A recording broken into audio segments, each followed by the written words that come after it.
for their schools. Next slide, please.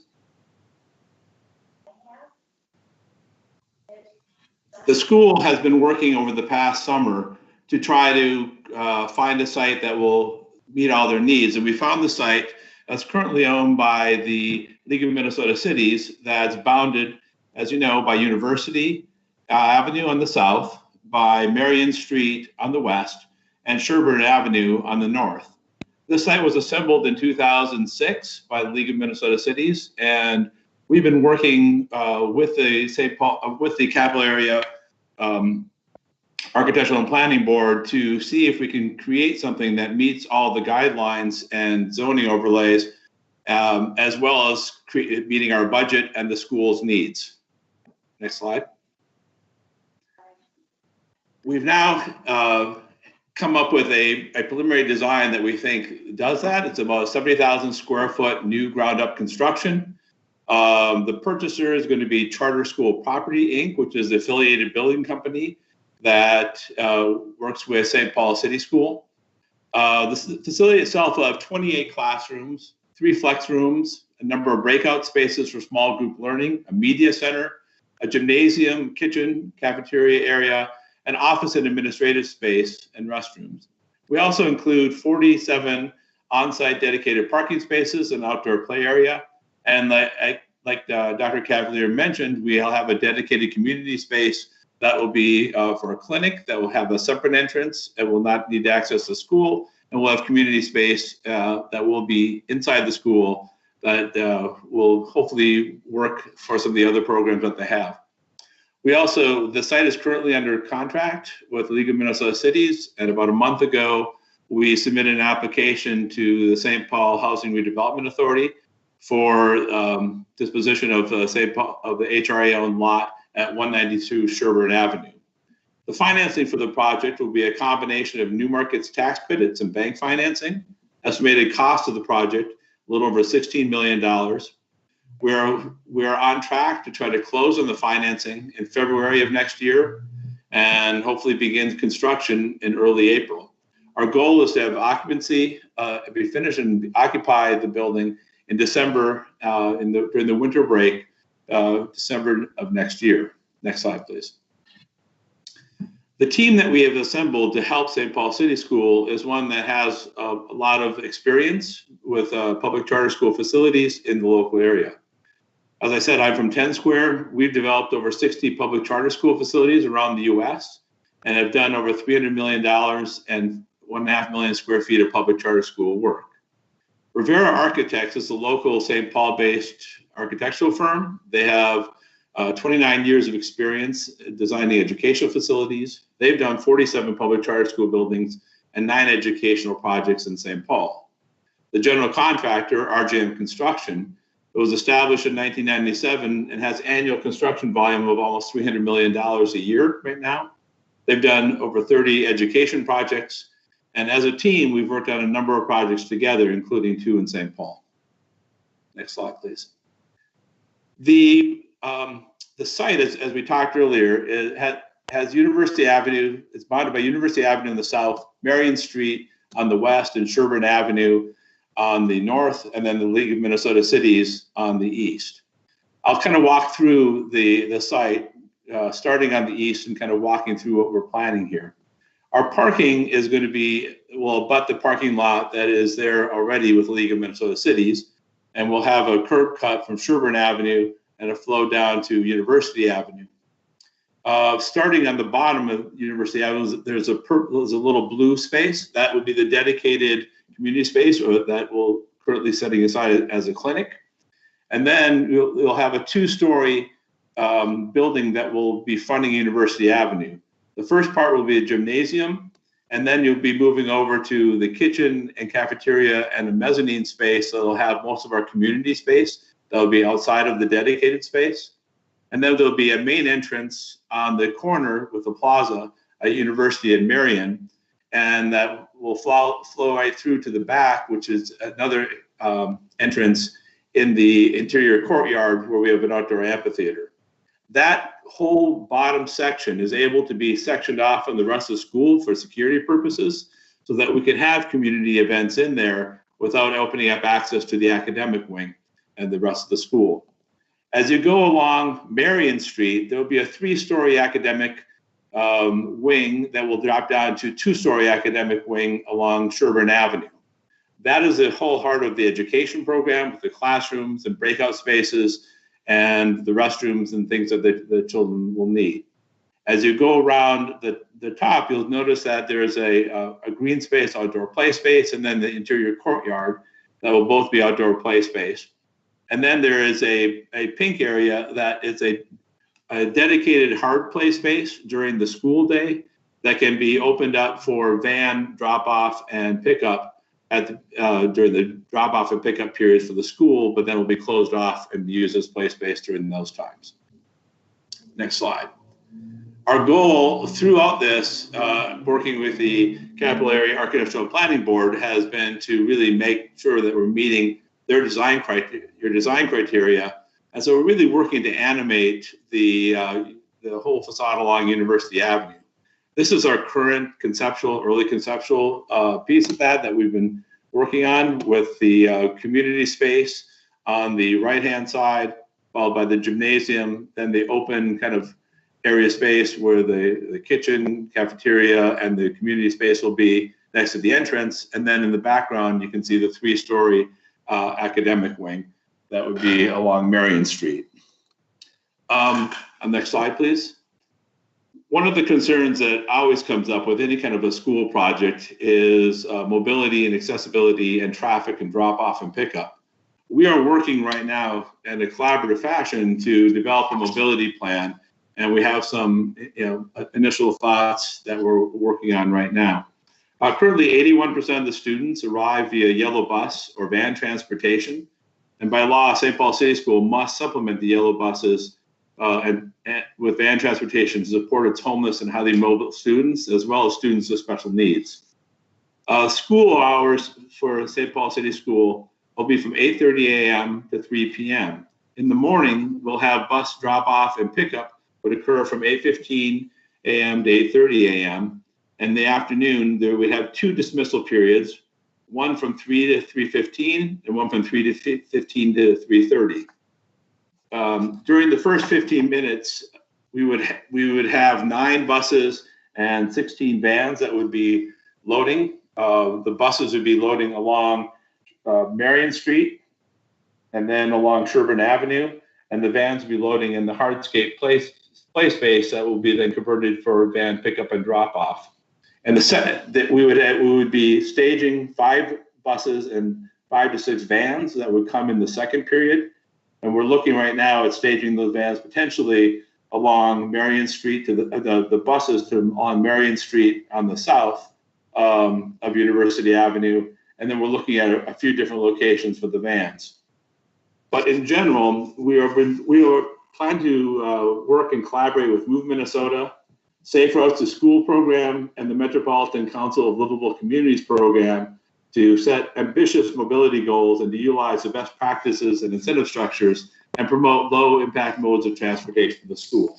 The school will have 67 teachers and administrators at the site, and as we mentioned earlier, we'll have 47 dedicated parking spaces on site and are looking to have 20 dedicated on-street parking spaces. Next slide, please. And as we've been able to kind of pursue the proof and concept here, and we have something that we think works with both the affordability, meeting the school's needs, and meeting the zoning overlays and the requirements of the Capital Area Architectural and Planning Board, we've been kind of starting to ramp up our community involvement and communication. We've had some initial engagement with key community members and stakeholders, including some of the neighborhood groups and city council members. That's been ongoing since this summer. We've been working with the Capital Area Planning and Capital Area Architectural and Planning Board since this summer also, trying to make sure that as we are going through our design, we're meeting all the requirements. And we are looking to really engage some of the other neighborhood associations now that we have something that seems workable and reasonable, and get more input from the community along the way. we have laid out some, our conditional use permit we're hoping to get in December or January this year. And then, as I mentioned earlier, we'd be looking to close on financing February, start construction in April, and occupy the building in December of next year. Finally, on the next slide, we wanted to make sure you have our contact information. If there's any questions that you have or concerns that you have, we would really welcome the feedback and the communication with you at any time. Thank you. Thank you so much, Carl and Meg, and appreciate that. There's a bigger team behind you. And before we turn to questions or discussion, I just wanted to mention that they have been working with us. We've been flagging zoning issues or variances, trying to avoid those where we could, but it still remains a conditional use permit ahead of us for the board to approve a conditional use permit for the school to go forward. And again, that is going to be either December or January as they get things together and work through the city on some of the infrastructure issues. So with that, then I'll leave it to questions and discussion, and then Lieutenant Governor will take us to the next item at the point she chooses.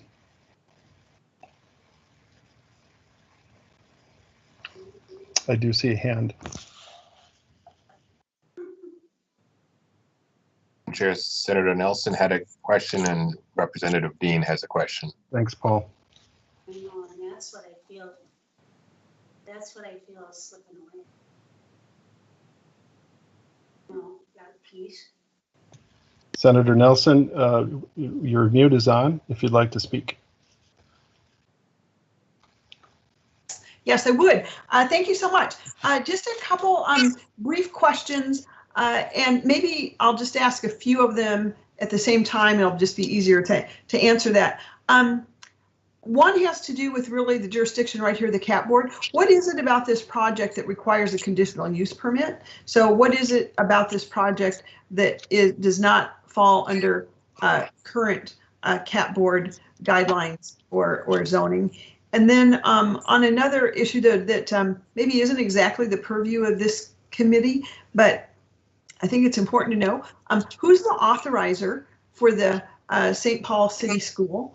And also, I wanted to know a little bit more about the results. I think I got in just as the doctor was talking about the good results, and I read that certainly the interest is in closing the achievement gap.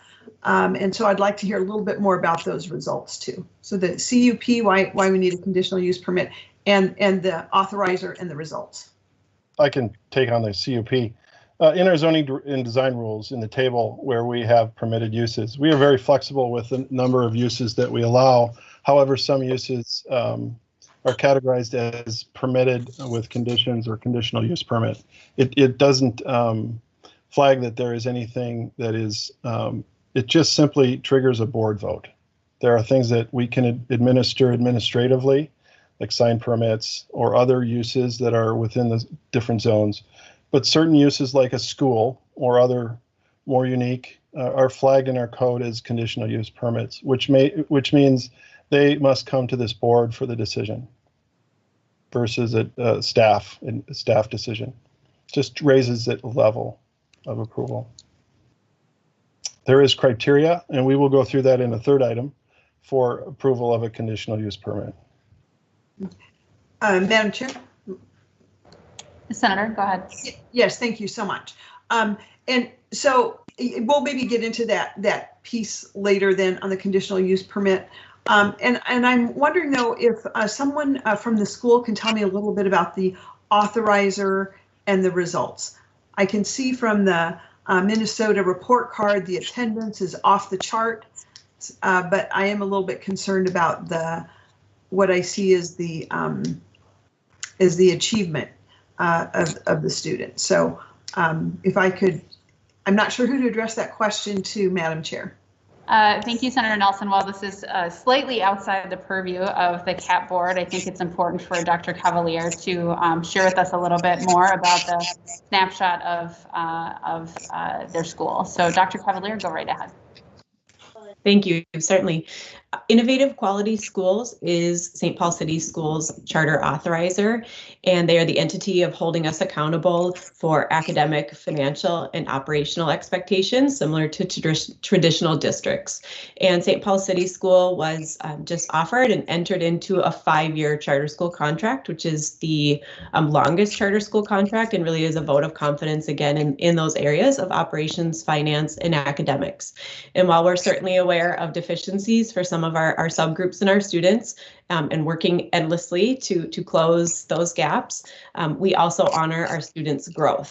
Many of our students come to us from at different stages in their education journey with deficiencies. And so not only do we very regularly track their growth as well as their on-grade proficiency, we do have a focus on growth and making more than a year's growth if they are deficient. I'd be happy to send you, Senator Nelson, or others, our annual report that does provide a summary of that data. Madam Chair. Senator Nelson. And thank you, Dr. Cavalier. I think that'd be really helpful. That percent of gains, that percent of growth is so important. We know that that's really an important measure, and it just doesn't show up on the state report card. So if you could send that over to my office, it'd just be good to know. And thank you very much. Madam Chair, Representative Dean has a question. Absolutely. I just want to wrap that up, that last comment up. Senator Nelson, that is absolutely within your purview as Chair of Education in the Senate. So I'm glad to be able to make this connection for folks. With that, Representative Dean, go right ahead. Thank you, Madam Chair. I have a couple questions and then a quick comment, and it is probably going to be for Carl relative to the design. I know you're early in preliminary designs, but I have a little bit of concern about the facade which faces University Avenue, something that will be very much visible from the Capitol grounds. Right now, it looks like it might be a concrete prefab construction tilt-up type situation, and I don't know where you are at. And then that sort of ties into my comment as I look at the size of the project, the needs that the project has, and all of those. 16 million seems a little bit light. And I'm curious how you're going to maximize a budget which might be a little bit undersized for the project that you're trying to build. And I'll mute myself and listen to comments. Thank you, Representative. Carl Gentup, go right ahead. Yeah, on the facade, I mean, it obviously the elevation that we have is not really giving it the kind of animation that you would actually see, because you don't have a chance to see the texture or how we're skinning things. We would be creating a separate look for the end building, which would be a storefront building that will be where the clinic will be. The gymnasium, we're going to break that up with some windows and some different textures and colors within the facade. And then as you go through we're going to be spending probably a little bit more money with the windows and the entrance there as you go down to the corner where the plaza is. We are planning to use, at this point, pre-insulated, precast panels, but we will be working on the exterior so it doesn't look like a big box retailer, but we'll have something that it has some character to it and isn't bland. And the nice thing about these kind of panels on the facade is there's a lot of flexibility and how you actually skin the building, what it looks like. And I'm sure with the number of architects that are involved with the Capital Area Architects and Planning Board, it's going to be, we'll have lots of opinions and suggestions that will come our way throughout the process. In terms of the budget, we have had budgeted numbers that have already come from the contractor, from RJM Construction. normally for what we're doing in the Twin Cities, we're being able to build on the hard cost side for about $175 a foot if we're efficient with our materials. And our goal there is to have long-lasting, sturdy materials that will be there for over 30 years, and but are as inexpensive as we can get, just to make sure that we get as much of the dollars that we have into the classrooms. Representative Dean. Well, thank you for that. I'm not one of the architectural advisors on this board, but I would suggest that some variation in sort of the depth of the facade along University, where the gymnasium is, might be an interesting way of trying to do things. I know that the folks here the advisors are very talented and have skills and all those other things. And I just encourage you to consider some of those things. It's going to be a fairly significant project on the edge of the capital area. And I think we do what we can to make it the best building possible. And I know that all of you will be working your best to make it the best school possible. So I appreciate the presentation, and all the best as you move forward. Madam Chair, I don't see any other hands raised. Excellent. Thank you, Representative Dean. Is there any other questions? I think Senator. We will have an opportunity to. Oh, go ahead. Madam Chair, Senator Nelson was raising her hand physically. And now. I can't see her right now. I'm not sure why, but Senator Nelson, go right ahead. Thanks, Madam Chair. I was having a hard time finding that digital hand, Just one question that always just comes to my mind, because it's in such short supply at the Capitol. And as we know, you're right next to the Capitol area itself, really right on it. My question is about the parking. I read that there's 47 off-street and 20 on-street parking stalls. Now, are those new parking stalls that are not available now, that are going to be available to accommodate the increase in a need for parking with the new school? Mr. Gentile. The 47 parking spaces will be, the 47 dedicated parking spaces will be new spaces. The 20 spaces will be ones that front the property right now, but would be dedicated to the school during school hours. So Madam Chair, please. That means that the Capitol visitors who are coming to the Capitol will lose 20 parking spots, if I would understand correctly. These, the 20 parking spots in front of where the new school will be taken out of general use and designated just for the school. Is that correct? That would be correct. But within this region, there is, the desire of the architects and the planners for the number of parking spaces, it's been shifting over time, and it might be something that the Capital Area Architects and Planning Board might want to just chat a little bit about their desires for the parking. Yeah, Senator, yes.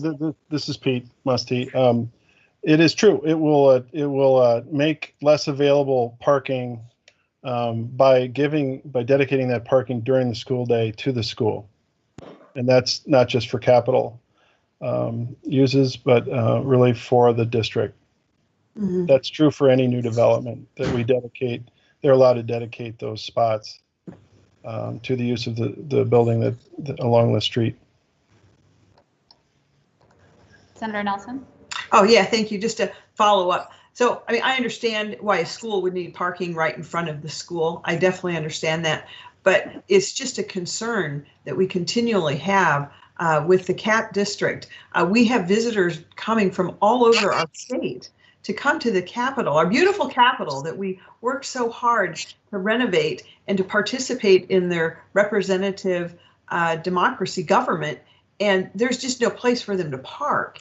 And so I don't want to sound like a broken record, but I am sounding like a broken record when it comes to the parking issues for the public, the people that we work for. So I just want to register that concern and hope there is a way to certainly allow the St. Paul City School to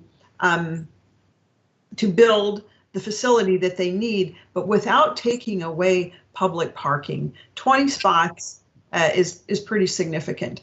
And so I'm just hoping there's a way to somehow save those public parking spots. Thank you so much. I'm sorry, Peter. Thank you so much, Senator Nelson. And I think that absolutely should be part of one of our upcoming discussions as well. I think generally, as we are talking about access to the Capitol, as we are charged to do, and also looking at the 2 additional task forces that we have created, it is about being accessible and welcoming, and having adequate parking is certainly part of that discussion. So I would just ask, we've got a full agenda that we keep moving, but this is absolutely noted, and I think should be part of an upcoming discussion. Senator, does that make sense to you? Yes, thank you so much. Appreciate the concern there. Thank you. Well, thank you so much to Mr. Gentoff and Dr. Cavalier for your presentation. It is exciting, and we are grateful to have some time with you. Please expect that we will certainly be communicating more going forward, but this is a good opportunity for the CAP board to learn more about St. Paul City School and your plans. So thank you so much. Thank you. You're welcome to stick around if you'd like to, but you know, I know you may have other things to do. So thanks for joining us. With that, you know, we will certainly keep board members abreast of the discussions as we're moving forward, and anticipate there'll be more in the future. But with that, we will. I wanted to make just one quick note. I got some feedback that the YouTube stream wasn't producing any sound. We have fixed that problem, but for the people who are watching or listening, please know that this meeting is being recorded, and the meeting in its entirety, including all audio, will be posted on the CAP board website. Next, we'll turn over to the comprehensive plan and the final 3 chapters that await our approval. And so I'll turn it over back over to Peter and to Linda Spohr to walk us through the capital area principles, the 3 comprehensive plan chapters, and to talk about the next steps and opportunity for further input that will come after today. Once they've updated us on the 3 chapters, and we've had a chance to ask questions, I will ask for a motion on these chapters. So Peter and Linda, I will turn it back over to you. Grateful. Thank you for the opportunity. And Linda and I and Paul will be speaking on behalf of a larger group, Comprehensive Plan Committee. And we appreciate their help getting to the end of a long process of planning drafts for the comp plan. And then we still have another 3-month review, of which Linda will highlight for us. So with that, Linda, without Paul, any comment from you, we're going to go right to Linda to make sure we can get through this item efficiently but thoroughly. Right. Thank you, Pete. I put up on the screen here what we are going to cover, and we had 30 minutes allotted, and we'll just see how the conversation goes. I don't want to truncate any of your comments to these 3 important chapters. We're a little bit behind. But my plan is to just give you an update, as Pete said, to walk through the updated capital area principles. We have chapters 1, 2, and 3, which I know you all have had an opportunity to look through. And then we will ask for a motion to approve the planning drafts of these chapters. And so as we're reviewing, 2 points I just wanted you all to keep in mind is first the chapter review process. These 3 chapters have gone through a pretty long writing and review process. This was in your memo. This started with feedback from the visitor community back over a year ago, back in the spring and fall of 2019. And you may recall at our board meeting last year in December, or November rather, we asked for your input as well. What is a quality visitor experience, and what can we learn from the National Mall that we can apply here? And we had that conversation. All of that information has fed into the writing of these chapters. So we've had a long timeline as well as a lot of reviewers prior to it coming to you.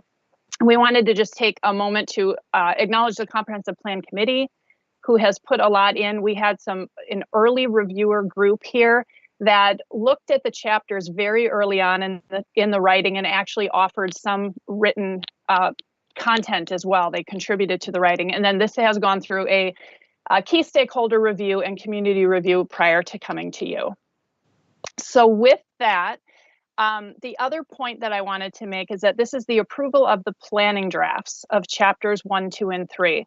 And what that means is we will be still going through the graphic design phase, and we will come back to you and to the community for a final 90-day review. So what you are approving today, you should be 98 to 99% comfortable with the content that's in these chapters. But if there are little tweaks or little wording, or we find a typo or something like that, we do have another round. We're not going to print tomorrow after you approve. So that's just something to keep in mind. So with that, I will switch over to take a look first at the capital area principles. You approved these principles, and we have made some changes based on stakeholder feedback as we have written these first 3 chapters. And the changes are here. So in principle 2, we had some feedback. Primarily, it was removing that word that the capital is dominant. There was some pushback on the choice of that word, and so we have revised that. So the Capitol building and mall are central to the identity of St. Paul and are a unifying focal point for the city as Cass Gilbert once envisioned. That is our new second principle. And the third principle, you might recall that you have already approved chapter 3, but we have just simply changed the order of the principles. You did approve what was chapter 3, which covered the public realm. That's now principle 4. So chapter 3 here is addressing best practices. The capital area is a model for Minnesota where best practices are expected in the planning, design, and development of public and private projects. So it's addressing both the development that the state will be doing as well as other people like the school. So these best practices are something we expect from everyone in the capital area. And then finally on 7C, we had never officially drafted a principle for the Fitzgerald Park area. And so we have now gone ahead and done that with the Comprehensive Plan Committee. And we're focusing just on the 5 blocks. We're not making a statement about all of Fitzgerald Park and how it will grow and change. It's simply the 5 blocks of the capital area that extend into Fitzgerald Park. They form important connections to the downtown core and river beyond. And so that section really deals with that connectivity mostly. Before I go on to chapter 1, is there any question or comment on the principles? Before folks jump in, I just want to remind people that if you are not speaking to, please mute your phone. Senator Nelson. Oh, thank you, Madam Chair.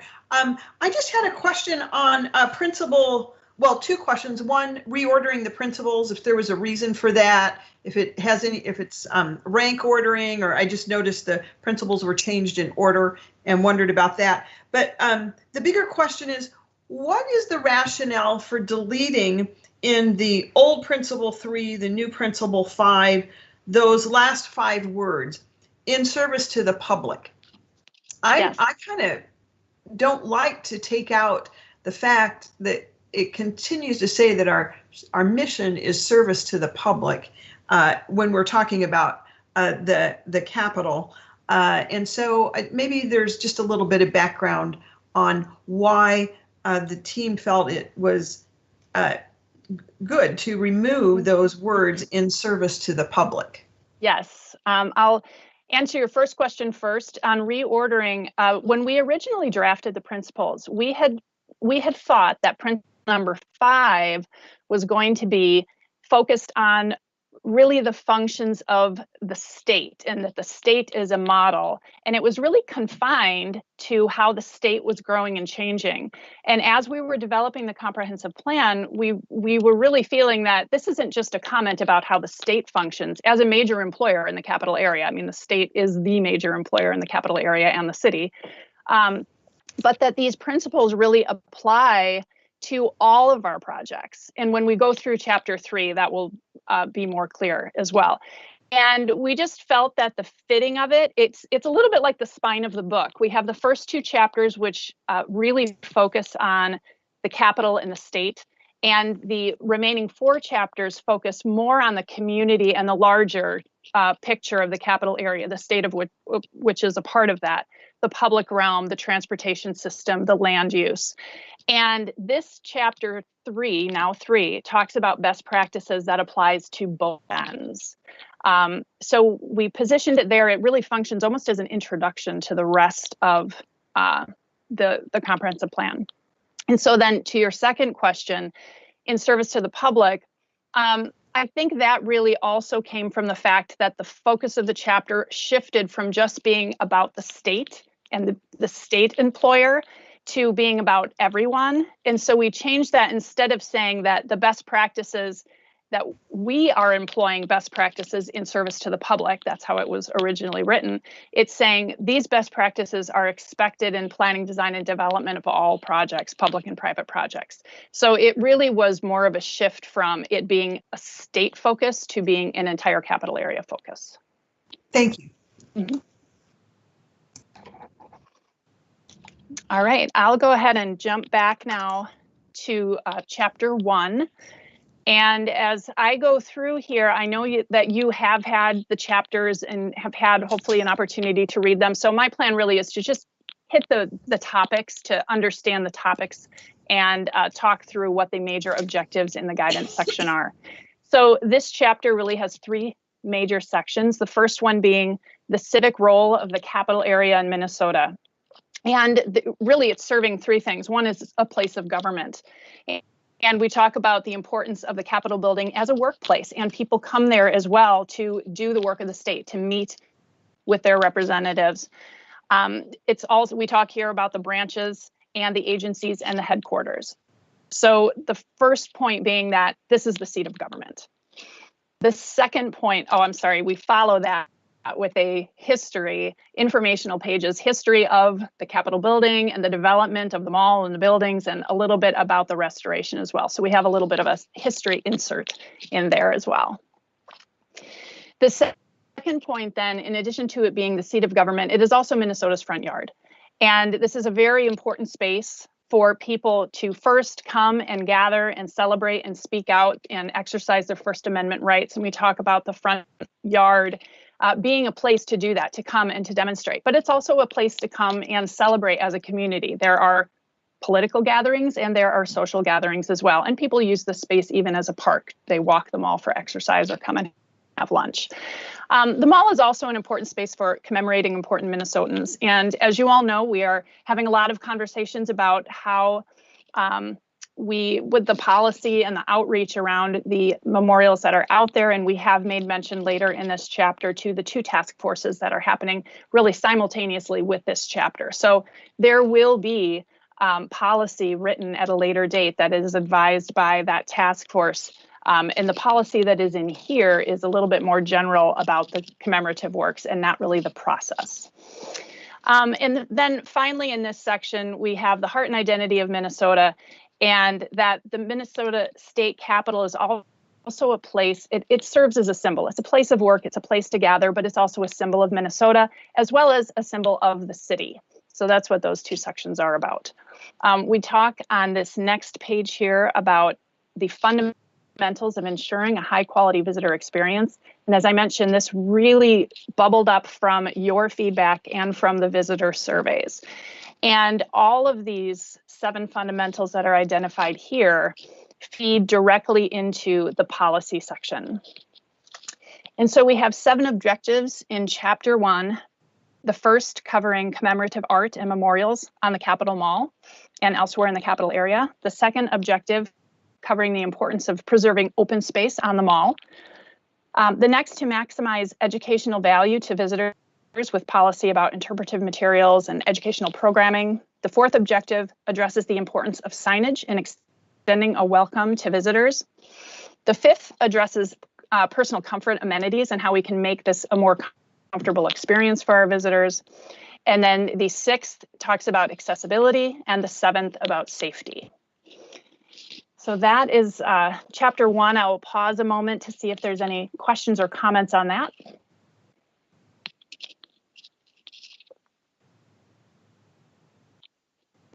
Senator Nelson, your hand is raised. Do you mean for it to be raised? Okay, I will go ahead and just, oh, I see Ted Lentz, your hand is raised. Go ahead, Ted. So yeah, thank you. I'm curious, is there a prelude or a preview to this chapter? And the reason I'm asking is, in fact, it's the image that's on the screen right now. Well, maybe not.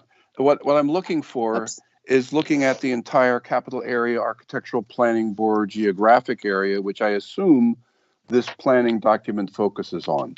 And I went through the entire chapters that we were sent, and I just did not see that overview. Yes, thank you. That is something that would have been great to start with. So thank you for bringing that up. Chapters 1, 2, and 3, what we're calling chapters 1, 2, and 3, principles 1, 2, and 3, will actually follow an introduction chapter. So thank you. And that introduction chapter will set the stage for who is the Capital Area Architectural and Planning Board, what is the boundary, what's the statutory authority, and then it will also address the principal influences on the plan, which actually we have drafted.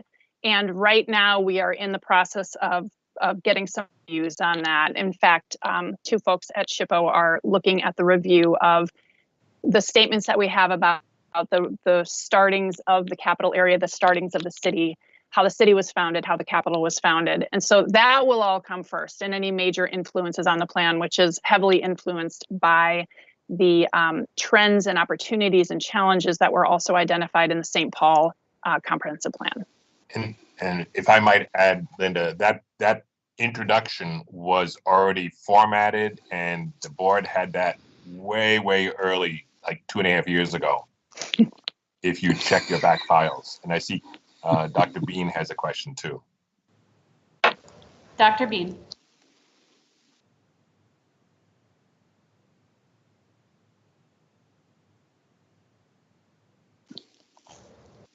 Dr. Bean, did you have a question? Sorry, I was on mute. I apologize. Don't worry. Yeah, so I was looking at a copy that I had online because I'm working from home and I don't have all my files here. But I was looking at a copy online, and I believe it was the introduction. But while I was reading it, on page 21, there was a section that states, it's talking about historic preservation. And it says, a challenge that many cities are facing today is in how we tell our stories. There will be many opportunities over the next 20 years for Minnesota to review how it tells its story, the good and the bad, the winners and the losers. The civic art and memorials in the capital area are sure to be evaluated for how we celebrate the whole story of the state of Minnesota. I just think that this language is highly problematic and that we need to take a look at it. And I will look for that. I am wondering if that was in a previous version or if that language is still in this version. So I'm going to have to do a search on that. Dr. And you Bean, were looking on our website? Go ahead. Yeah, I'm looking at the one that's on the website. Dr. Bean, are you looking at the current chapter 1 or the introduction itself? The introduction. Oh, okay. Page 21. Dr. Bean, I believe that language has been removed from the version that we have been sent.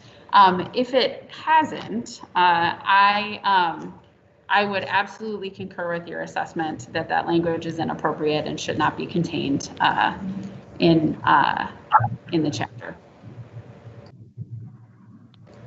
But we'll make sure that we follow up and and determine if it's in there or not. And as a reminder, board members will have an opportunity to add anything additional. This is not, as Linda said, it's not going to print tomorrow.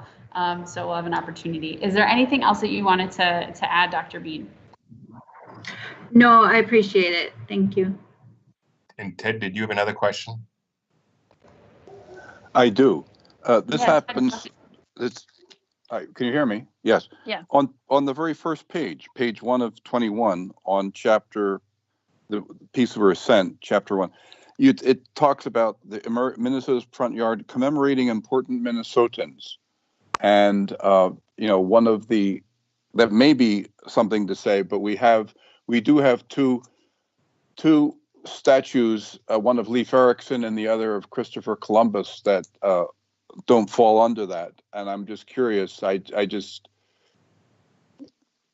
that's all. I don't have an answer, but it may be a lightning rod for other concerns. It may make an assumption. Yeah. Mr. Lentz, I appreciate that. And I think as the task forces are going forward with their work, I think that will become more clear as we develop the process for that. Yeah. Thank you. Good. Senator Nelson, did you have your hand raised?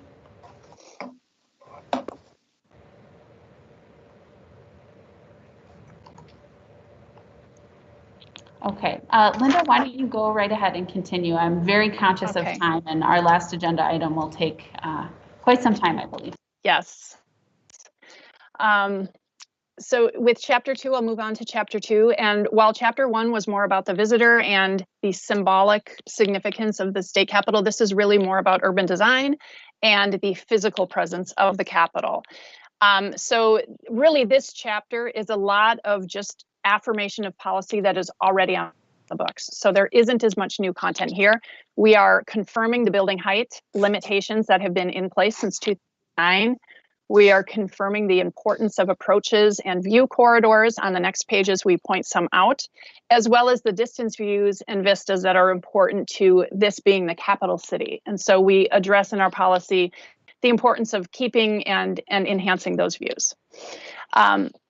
On page 9, we're looking at campus plan and recognizing here that the design of the Capitol building as well as the Capitol Mall is meant to be representative of the separation of powers of government and the judicial, legislative, and executive branches. And if you back that out, the relationships between the Capitol campus and the city are also symbolic. The urban design really is symbolic of the connection to commerce down Cedar Avenue, to our civic life, our cultural life, with the connection down John Ireland Boulevard to the cathedral, as well as that southern connection, which really was never fully realized, but the southern connection to nature. So the urban design in the capital area is both symbolic and practical. We have to move people, move vehicles and buses and bikers and all of that. So this really is just stressing the importance of those connections, both to the city as well as to the Mississippi River. And we spend a few pages here talking about the history of the I-94 and how it has changed over time and affected the capital area. We end this chapter then with confirming these fundamentals. Preserving the dignity, beauty, and architectural integrity is the first purpose of the Capital Area Architectural and Planning Board in our statute. And so this is really defining what that means from urban design for the buildings in the area as well as the landscapes. And these statements feed directly then into our guidance. There are also 7 objectives in this chapter, and the first being about the symbolic and practical connections from to the capital city and beyond. The second being the importance of height in the capital area. The third addresses the views, preservation of views. The fourth, we are looking at the governmental buildings and the design of those. And the fifth looks at non-governmental buildings, policy of covering that. Sixth objective is talking about the landscape, including open spaces, streetscapes, and actual landscaping. And then the 7th objective calls for an update to the mall design framework. This was last done in 1990, so a lot has changed in 30 years. One of the major ones being we now have a light rail coming right in front of the Capitol building. So, you know, we need to update this, and we're calling for that by 2025. And that chapter 2. I'll just quickly pause if anybody has comments. My only comment is, Linda, that 1990 was 30 years ago. It feels like a lot. Yes. Yes. I see a hand from Dr. Bean. Yep, Dr. Bean, go right ahead. Hi, yeah, I just have a question about in chapter 1, and maybe I'm missing it here, but I'm just wondering, you know, where is there really a history of the indigenous history of the land and a longer history of this space before the city? Yeah. Yes, that appears in the introduction. So that really is a missing piece from what you are reviewing. So we talk about the history of St. Paul and how we got to where we are today in the introduction to the entire plan. And this really only covers, chapter 1's really focusing on the visitor experience to the Capitol. It's not really addressing that history, but that will be there. And we would actually love your comments on it before we submit it to the entire board. Okay, I'll take a look at that. Thank you for that clarification. Mm-hmm. Thank you. Any additional questions?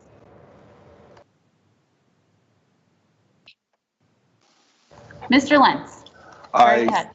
It's not exactly a question, it's a comment. I think chapters 1 and 2 are simply terrific and are documents that should be in some way, I don't know what the right word would be, refined or published or available for visitors. I am especially taken, personal opinion, in chapter 2, page 9, but the whole idea of talking about the campus plan and identifying the public interaction to the legislative and judicial parts. And I like the little arrow that has the people propose coming in through the South Loggia area onto the second floor.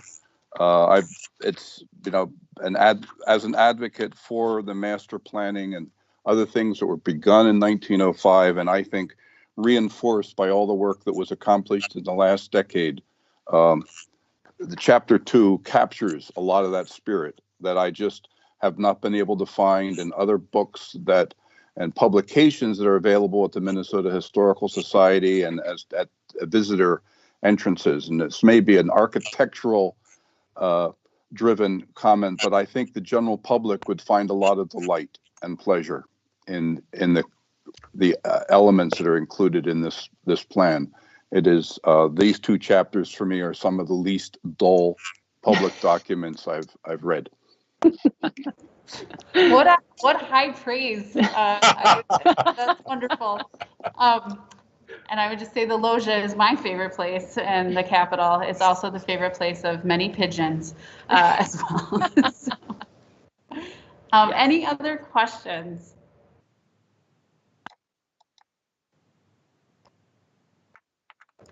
Okay, let's go on to chapter 3, Linda. Okay, great. Chapter 3 is a shorter chapter. We already talked a little bit about this being that spine that speaks to the entire what comes before and what comes after. You are familiar with this. If you have reviewed chapters 4, 5, 6, and 7, you have seen this little flower icon. And this is the chapter where we actually explain the flower icon. So we are looking at all projects through this holistic 5-point lens.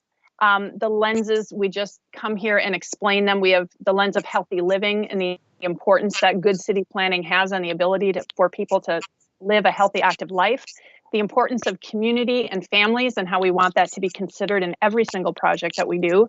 Placemaking and identity, and acknowledging that this is, of course, the capital area, but it is also Capitol Heights, and it's the immigrant history on Rice Street, and it's the evolving story that's happening in the urban village of Fitzgerald Park. So placemaking and identity is an important piece. It is understanding that economic vitality is very important in projects that we consider. And then finally, the energy and the environment. And we are not in our comprehensive plan setting any policy regarding energy and environment. We are requesting that people follow the highest standards and the highest benchmarks set by the city and the state and the county and the watershed. So we are really outlining those here. We are not a separate body that adds to that policy, but we are part of the enforcement of those policies. So those are our 5 lenses. We really have just one objective in this chapter, and that is that every project employs the 5 lenses. And then we introduce the rest of the chapters at the end of this one. Any questions, members?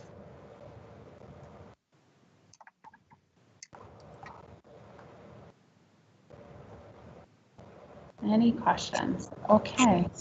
I don't see anyone's hands raised. So I think, again, it's just a good reminder that this is not, we are not done yet. There's been a tremendous amount of work that has gone into this, but there is more opportunity for folks to weigh in and for the task force recommendations as they are adopted to be added to this language as well. And Dr. Bean, if you are willing to take that on for the additional piece around the introduction, we would be so appreciative.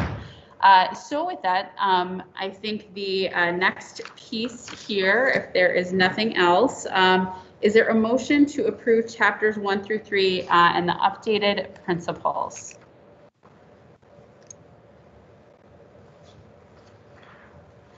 Can I get a motion? I'll make a motion. This is Alicia Belton. Thank you, Ms. Belton. Can I get a second? I'll second it. This is Ray. Thank you, Representative Dean. Motion seconded. We will now conduct a roll call vote. Dr. Bean. Aye. Alicia Belton. Aye. Representative Dean. Aye. Elaine Fink. Aye. Don Grundhauser.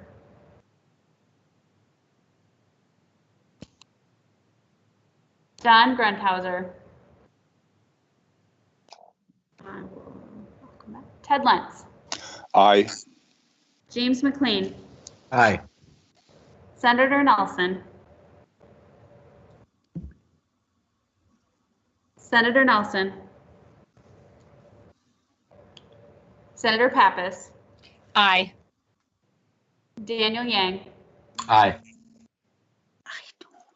Don Grundhauser. Aye. Senator Nelson. Okay, I vote aye as well. Motion is approved and the principles and comprehensive plan chapters are updated and approved. Madam Chair, Yes, Senator Nelson. yeah, did I just miss the vote? Yes. Yes, I do vote aye. I'm sorry. Wonderful. Thank you so much. I appreciate it. I look forward to returning to the comprehensive plan. There will certainly be additional updates after the 3 months of public input that we will take on it. And now I will turn over to the final order of business for today on the agenda, which is the Bethesda site. So I'll turn it over shortly to Peter to introduce the folks that we will be hearing from today. But I first want to encourage board members to use the time we have remaining as an opportunity to ask questions that may come up as you've reviewed the materials ahead of today's meeting.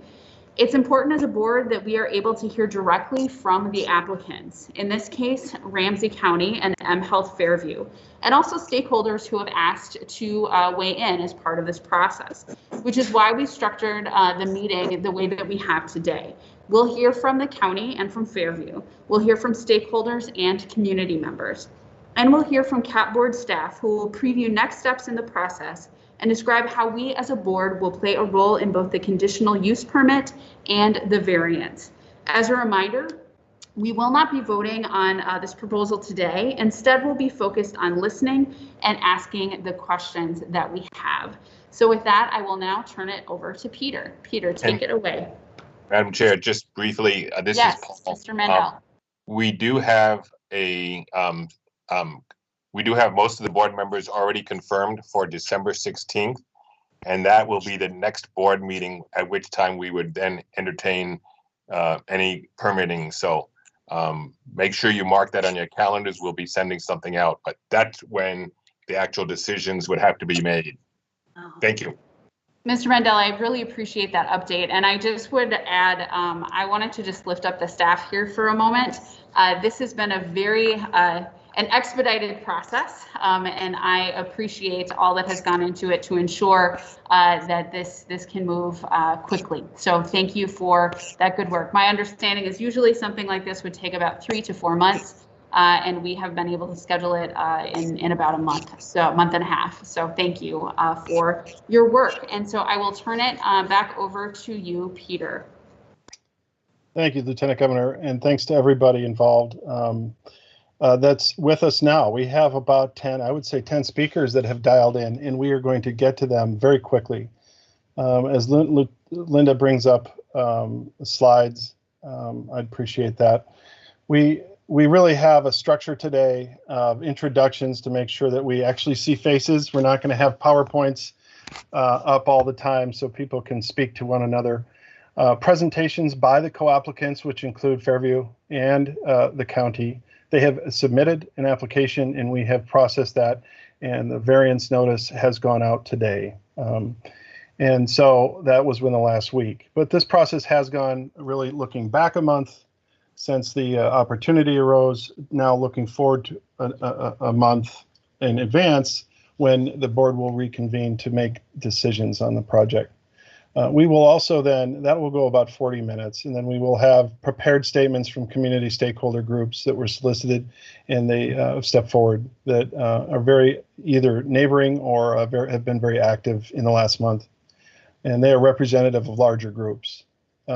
We then have the preview of the zoning decisions ahead for you and some information about that, and then advice for staff on what the process should be over the next month as we look ahead at drafting conditions for a conditional use permit. So with that, I'll turn to the next slide. This is the list. I'm going to have all of those folks introduce themselves as they go. So we'll start without slides and then have those folks. Linda will have to be toggling back and forth as we go so those folks can say hello before they speak. I think that's important.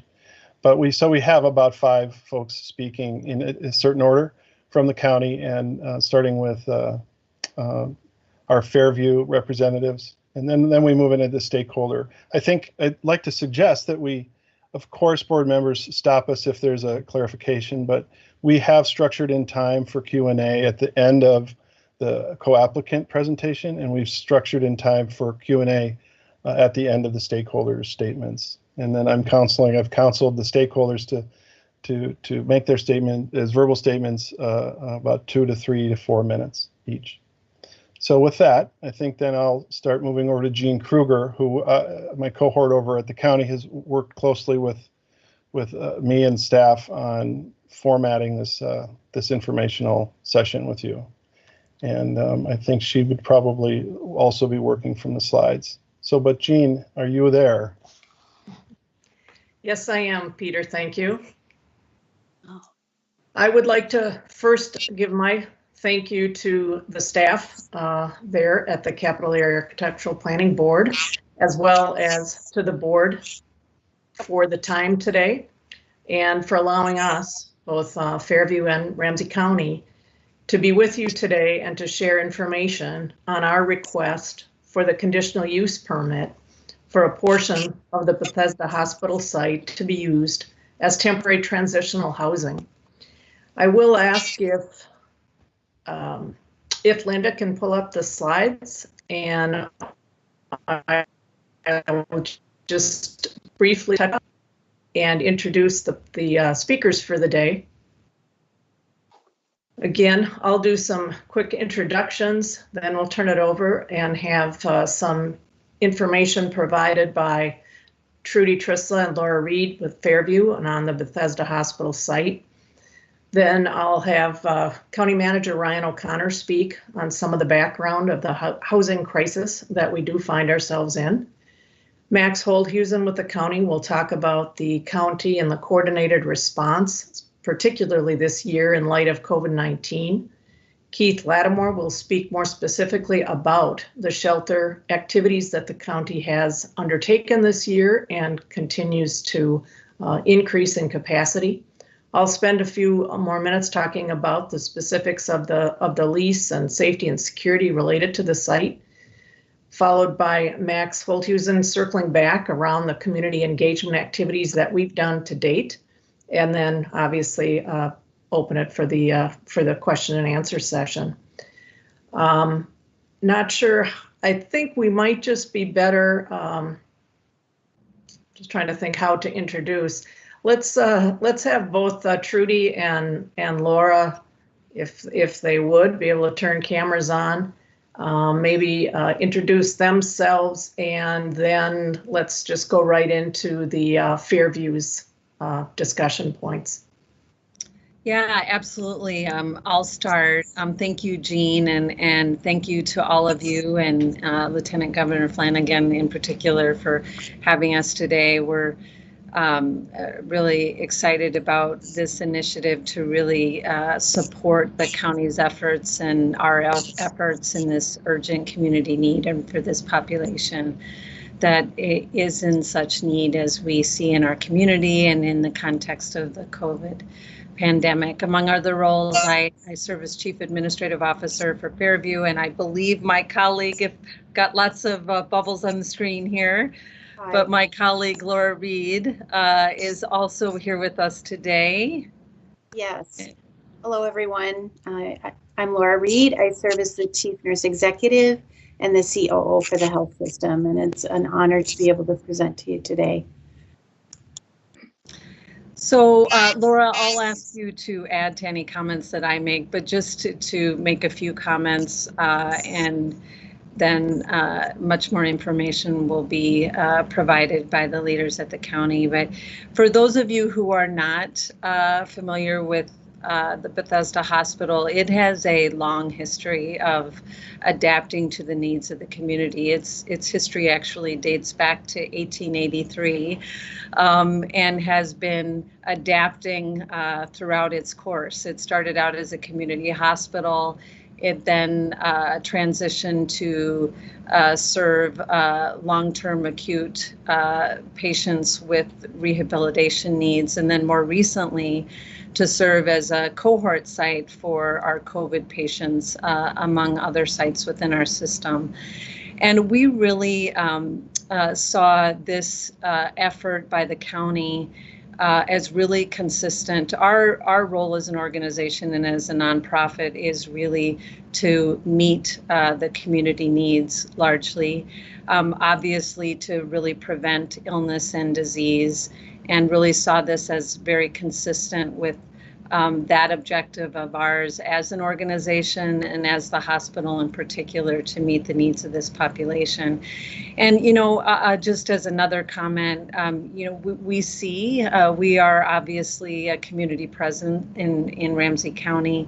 We treat many patients in our facilities who are unsheltered, who are often coming to our doors simply because they don't have anywhere else to go or they don't have shelter. And so we really saw this as a very important aspect of filling that community need and an important evolution of the original goals and objectives of Bethesda Hospital fundamentally. So we're excited to support the county's efforts here. I'm sure there'll be questions and we're happy to answer any of those as the conversation moves forward. Just to also address what I know the commission staff had asked us, you know, we obviously COVID is a very changing dynamic that all of you individually as well as we as an organization is adapting to. Again, we saw this as a prevention method for a very needy population. We have not made specific long-term plans for the site. We were able to transition the COVID services that existed at the site to another hospital, and actually all the services that were at the Bethesda site are being provided at other sites within our system. And so we haven't made those long-term decisions relative to the site, but certainly understand the board's interest in that topic and would certainly work with you and other stakeholders as we developed those plans. But again, just really felt this overwhelming need by our local community and by this population, and are very happy to support the county's efforts in this regard. Laura, do you want to add any other comments? I don't believe so. I'm sure there'll be other questions related to the impact of people who had been working at Bethesda, but as Trudy said, we did move all of our current patient population to St. Joe's, and those team members were able to move with their patients. And that was really helpful to us because we wanted to make sure that we continued to deliver excellent care and be able to provide the same level of care. And yet still meet the needs of a place where I saw that we could actually improve the health and well-being of a very vulnerable population, especially in the time of a pandemic. So we're just here to support and answer questions and look forward to hearing additional parts of the presentation. Jean, I'll turn it back to you. Thank you, and Laura. Well, with that, I would like to ask County Manager Ryan O'Connor. Hi, everybody. Sorry, Gina, I lost you right at the end. Good to be with you this afternoon. Thank you for an opportunity to be on your agenda today. I'm Ryan O'Connor. I'm the Ramsey County Manager. I've worked with Ramsey County for the past 8 years, and I've been in this role for the past 2.5.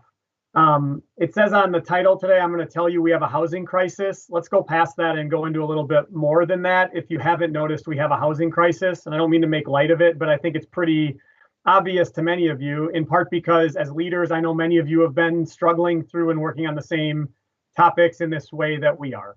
And I also want to point out that the housing crisis did not start during COVID. It was here before COVID. But COVID has a way of bringing our ugliest realities to the forefront. And this is one of those areas where, particularly in the 2 core counties in this region, we have seen the explosion of housing instability during the pandemic. It's a regional issue. It's a statewide issue that's going to require regional and statewide solutions.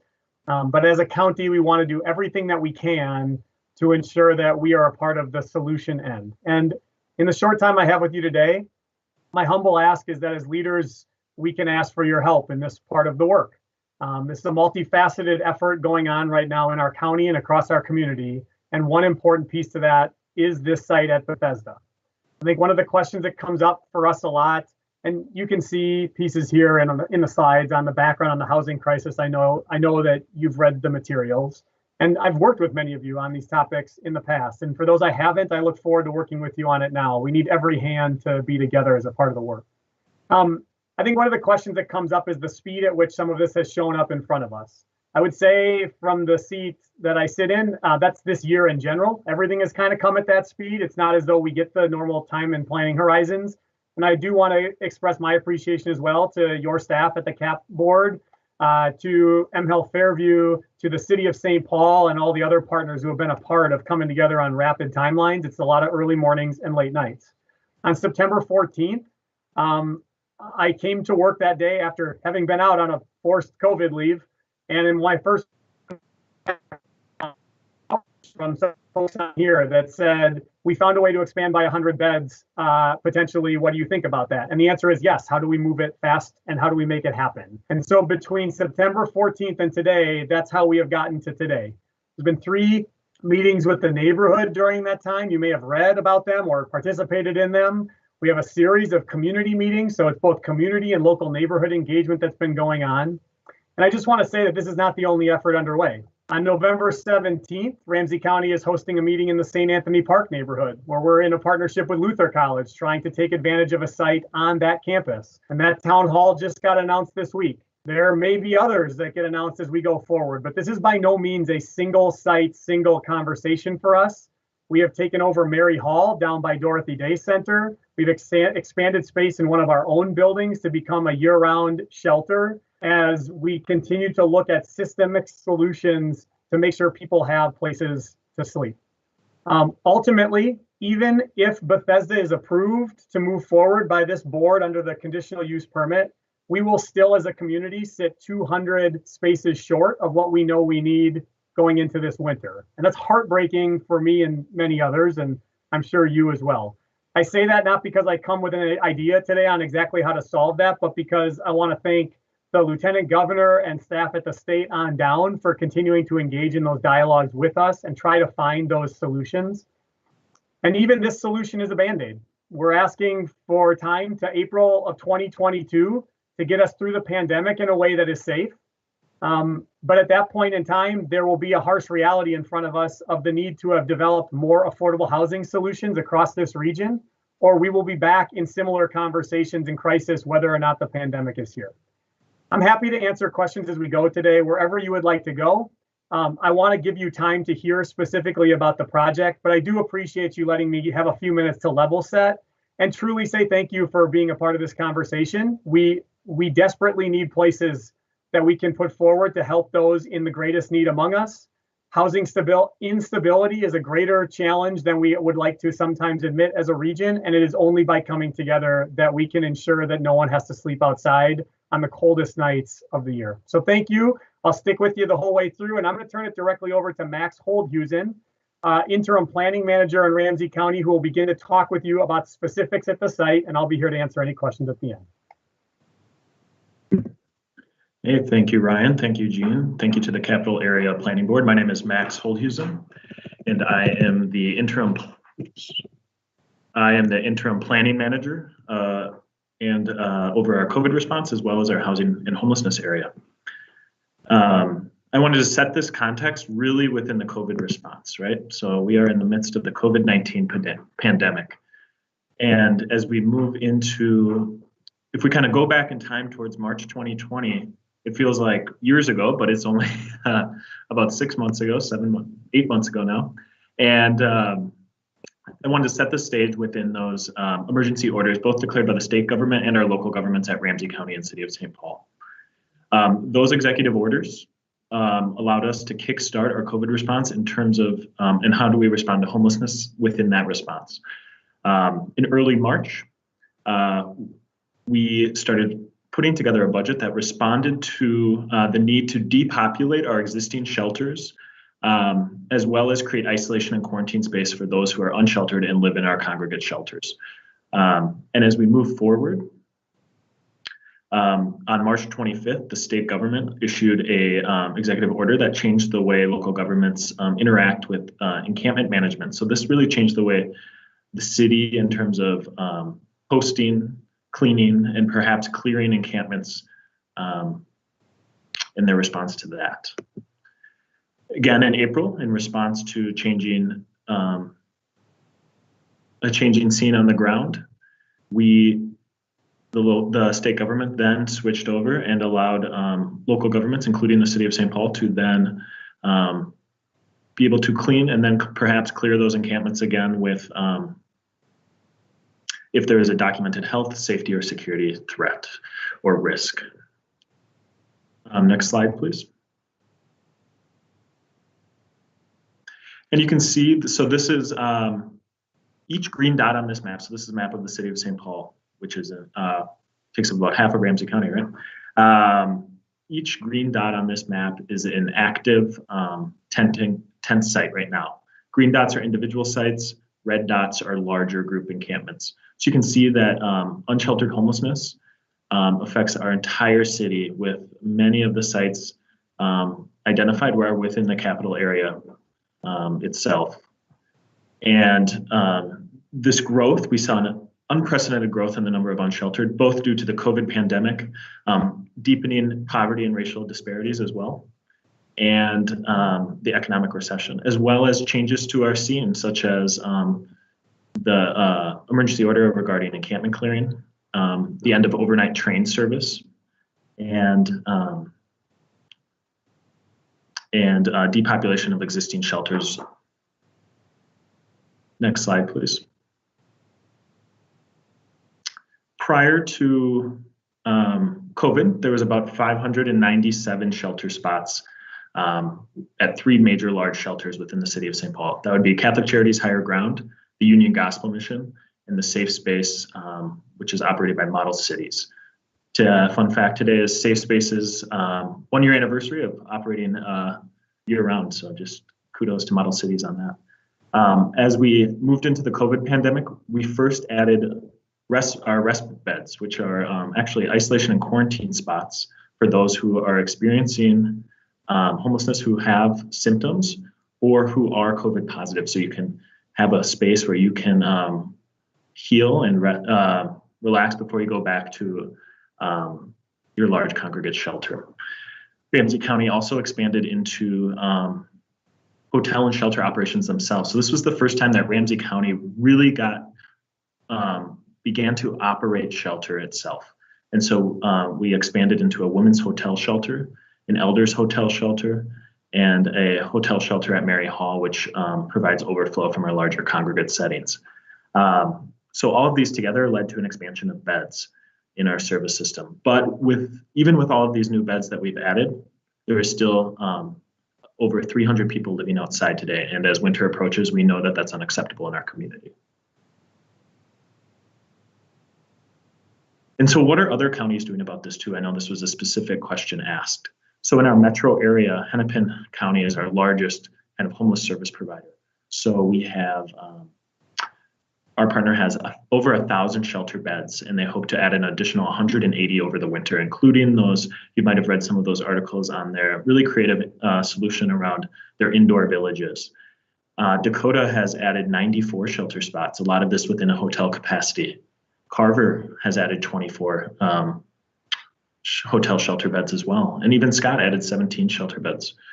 A lot of this idea to create these protective units where folks have individual rooms with hotels is not only great from a COVID perspective, where you have the opportunity and the right to physically and socially distance, which is one of the main public health recommendations, but you also it expands this kind of housing first model where if you are able to get someone inside and into housing, that's kind of the first step towards a longer path to stability. And so all of these attempts at housing first and the expansion of that. And from there, next slide, please.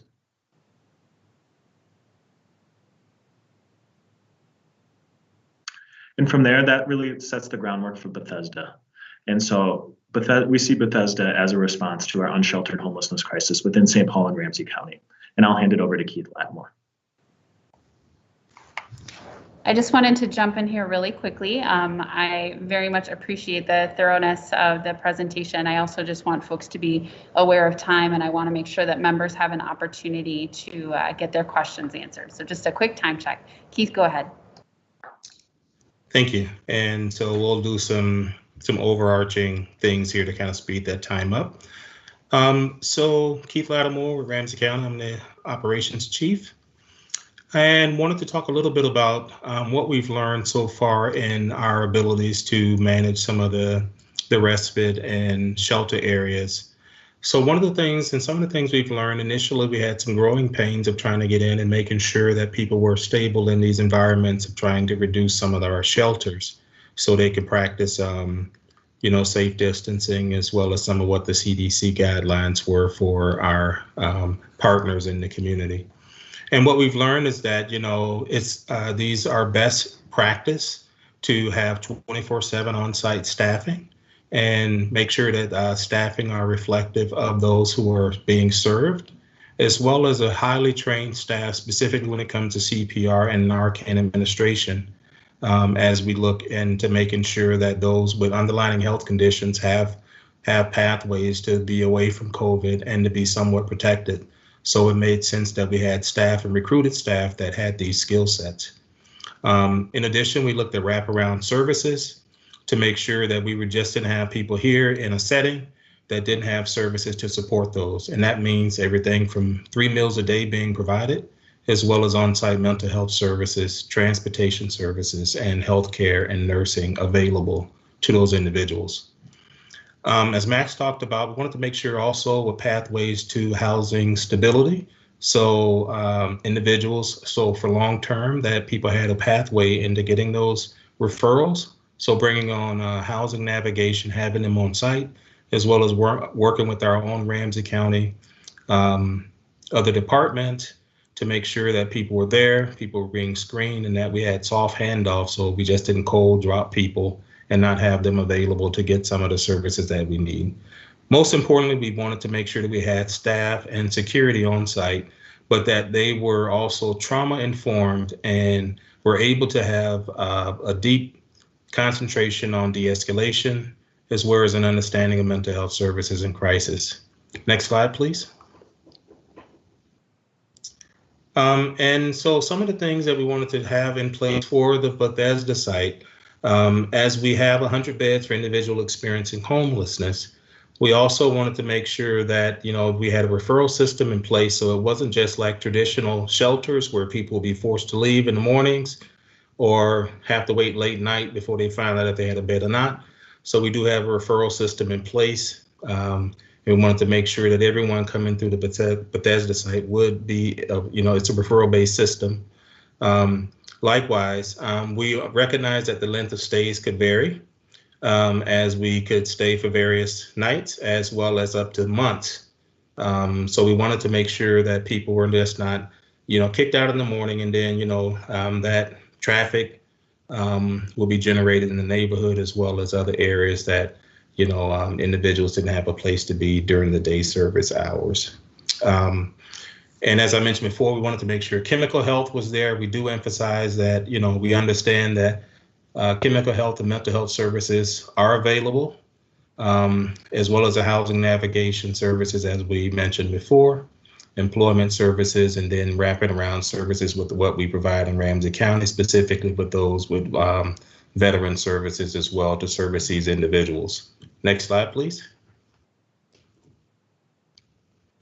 So we did want to also make sure that in the grand scheme of things that we had a place for reducing the spread of COVID. So we were looking at having a respite area move into this site, which would be separate. It's a separate site that would be available for those who are in our shelter partners where they could come. So our shelters wouldn't get inundated with COVID cases. We have a place where they would come and serve in a respite site at the Bethesda site, and where they would stay up to 10 to 14 days. And once they are COVID free, could return to their home shelters, if you will. And that way we wouldn't have a place, or our other shelters wouldn't be unfairly having to deal with COVID when we have space available for them to do so. So far, we've had low numbers, although with the recent influx of cases here in the Twin Cities and in Minnesota as a whole, we are seeing some rises in those cases, but overall we are prepared and have been able to manage those cases. Next slide, please. We also wanted to make sure that there was accountability there, and we wanted to use the standards that HUD system performance measures. And so we wanted to have similar outcomes in our contracts, as well as those we partner with our service providers. Next slide, please. And from here, I'll turn it over to Jane Kruger, our Director of Property Management. Thank you, Keith. So I have been working closely with Trudy Trissler and her staff related to the site and to the lease agreement for our use. And we will, in fact, use only a portion of the hospital building, in fact, less than half of it. And we will have use of the adjacent grounds as well as the surface parking lot for staff and obviously for resident use. This is a short-term lease from a lease perspective, going through May 31st of 2022. The county had been looking for sites, and as you heard, found some earlier this year. But this site, from a location perspective, really matched the criteria that we were looking for, being in an area of need and being close to transit and other services. Also, from the standpoint of the facility itself, with the individual rooms and available restroom, shower facilities, etc., there's really no need for us to do any building improvements or construction to allow use for shelter purposes. Again, partnering with Fairview, they do maintain and operate the entire building as well as the grounds, the property itself. And we will work closely with them during this time frame. We, county, will have responsibility for the janitorial and security as well as those services within the building. And we do intend to have on-site 24/7 security staffing. Next slide, please. As I mentioned, in working with Fairview, we have partnered to ensure that we can provide security services on the property, not just the building. We will be establishing a service provider and a phone number that can be used for non-emergency for reporting of any issues, concerns to that on-site security staff. The on-site staff will also do patrols of the exterior of the building, the grounds. The staff will be trained in de-escalation and trauma-informed responses. They will be able to provide an initial response to incidents that occur both in the building and potentially on the grounds. They will then be the ones to activate notifications or requests for service to either on-site security providers, outreach workers, or potentially to other emergency response providers. And will activate 911 for emergencies as needed. We do plan working with the CAAPB board staff to work collaboratively with a community stakeholder group. We're saying meeting every 6 months or as needed to just ensure that the neighborhood is maintained. And we have established and will continue to work with our law enforcement partners, St. Paul Police Department, Metro Transit Police Department, as I mentioned, our outreach workers, and obviously in terms of occupying the building, as well as ongoing relations we have with the city of St. Paul and the Department of Safety and Inspections are all partners that we will have used and will use as we move forward. With that, I'd like to just turn it over or back to Max Holthusen to talk a bit more about the outreach that we've had. Great, thank you, Jean. Community engagement has been a key part of our planning work as well. We've held 3 virtual town halls. The first town hall had over 200 people at it, and even the one last week had over 60 people at it as well. So you can see there was very good turnout at these. We were able to gather a series of questions that community had and able to explain some of our process here and really listen to community here. We've also identified the need to specifically call out Black, Indigenous, and communities of color. And so working with the Ramsey County Equity Action Circle and their housing subcommittee as well. Further conversations occurred with our unsheltered residents and as well as our residents who live in shelters. 161 surveys were collected at both encampments and shelters to learn more about what services the folks that we are trying to serve need and want. A weekly newsletter began coming out in October 16th for community and all those who are interested. And a website was established. Next slide. RamseyCounty.us/Bethesda, and all of the information is really collated here. So I really encourage everyone on this call and in the broader community to use that website for informational purposes. Next slide. We received many questions, and we saw a lot of the same questions over and over. I would put these in, some are related to the hospital usage and mHealth's Fairviews and what's kind of next. Others, we heard a lot about security and the concerns of the direct neighbors on that, as well as more on the kind of services and what would be included in the program itself. Next slide. And next slide. Thank you. We also got letters of support from the Frogtown Neighborhood Association, which is obviously the district council in this area. The Greater St. Paul, well, let's see if I can remember this acronym. Our building owners in downtown St. Paul, building managers, and the Downtown Alliance, as well as the St. Paul Area Chamber of Commerce. County commissioners held specific meetings with individual residents, block clubs, neighborhood groups, and district councils as well. Next slide. And I'll pause there for any questions, and I think we can open it up more generally as well.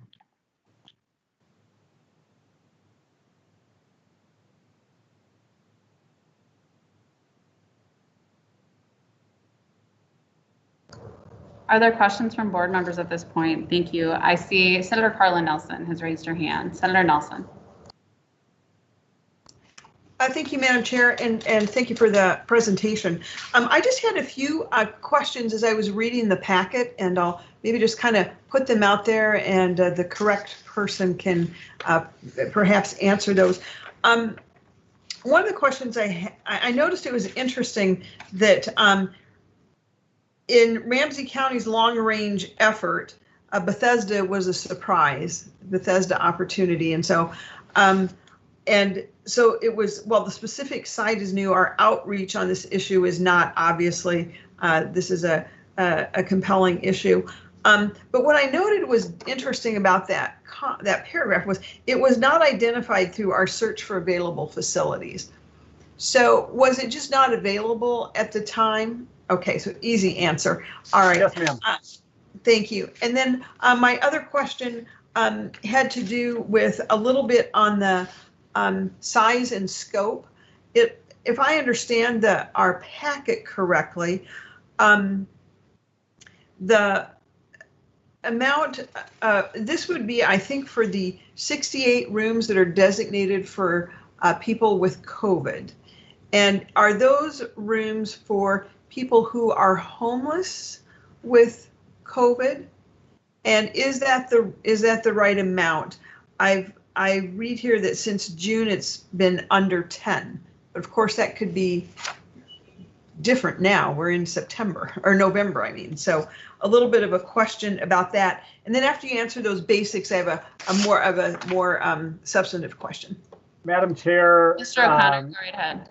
Senator Nelson, thank you for the questions. The simple answer, I saw a census yesterday that we're up to 26. So what has been very low is, like what we're seeing in many places, becoming less very low.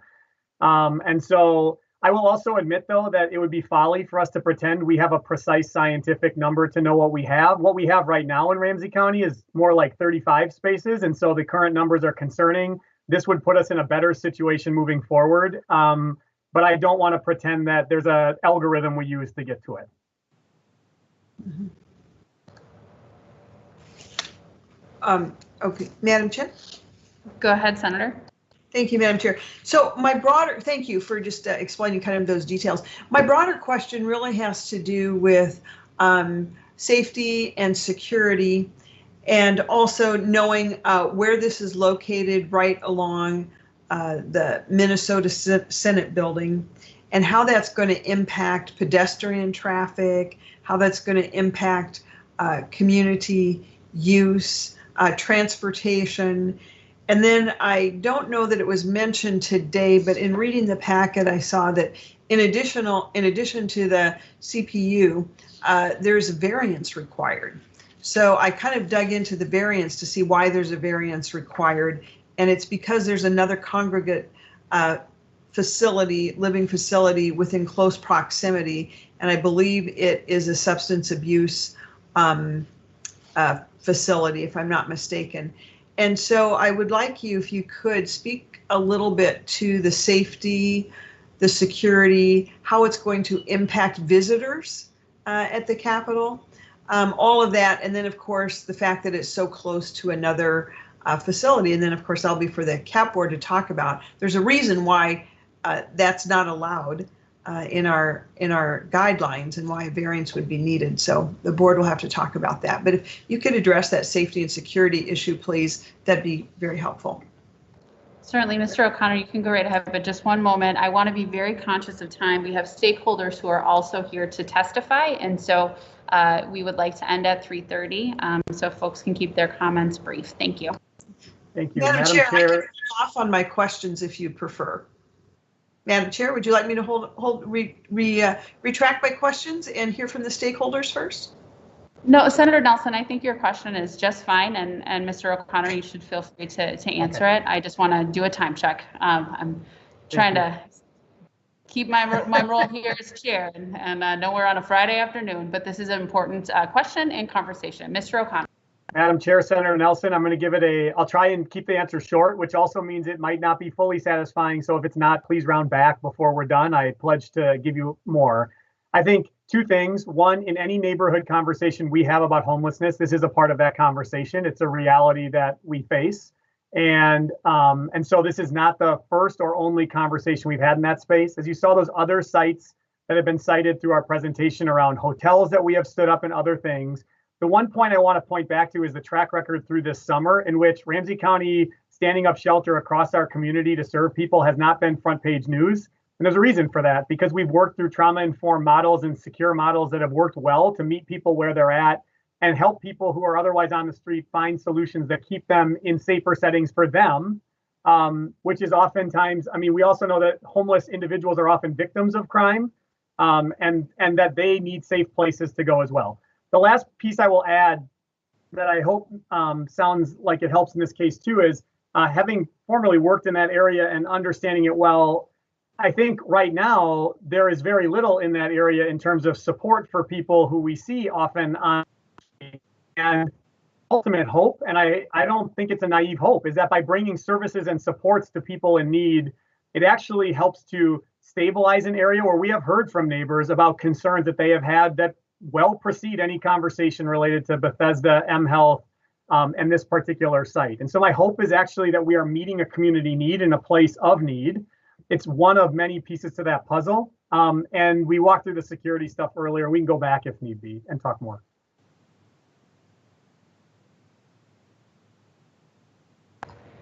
Senator Nelson, did you have any additional questions?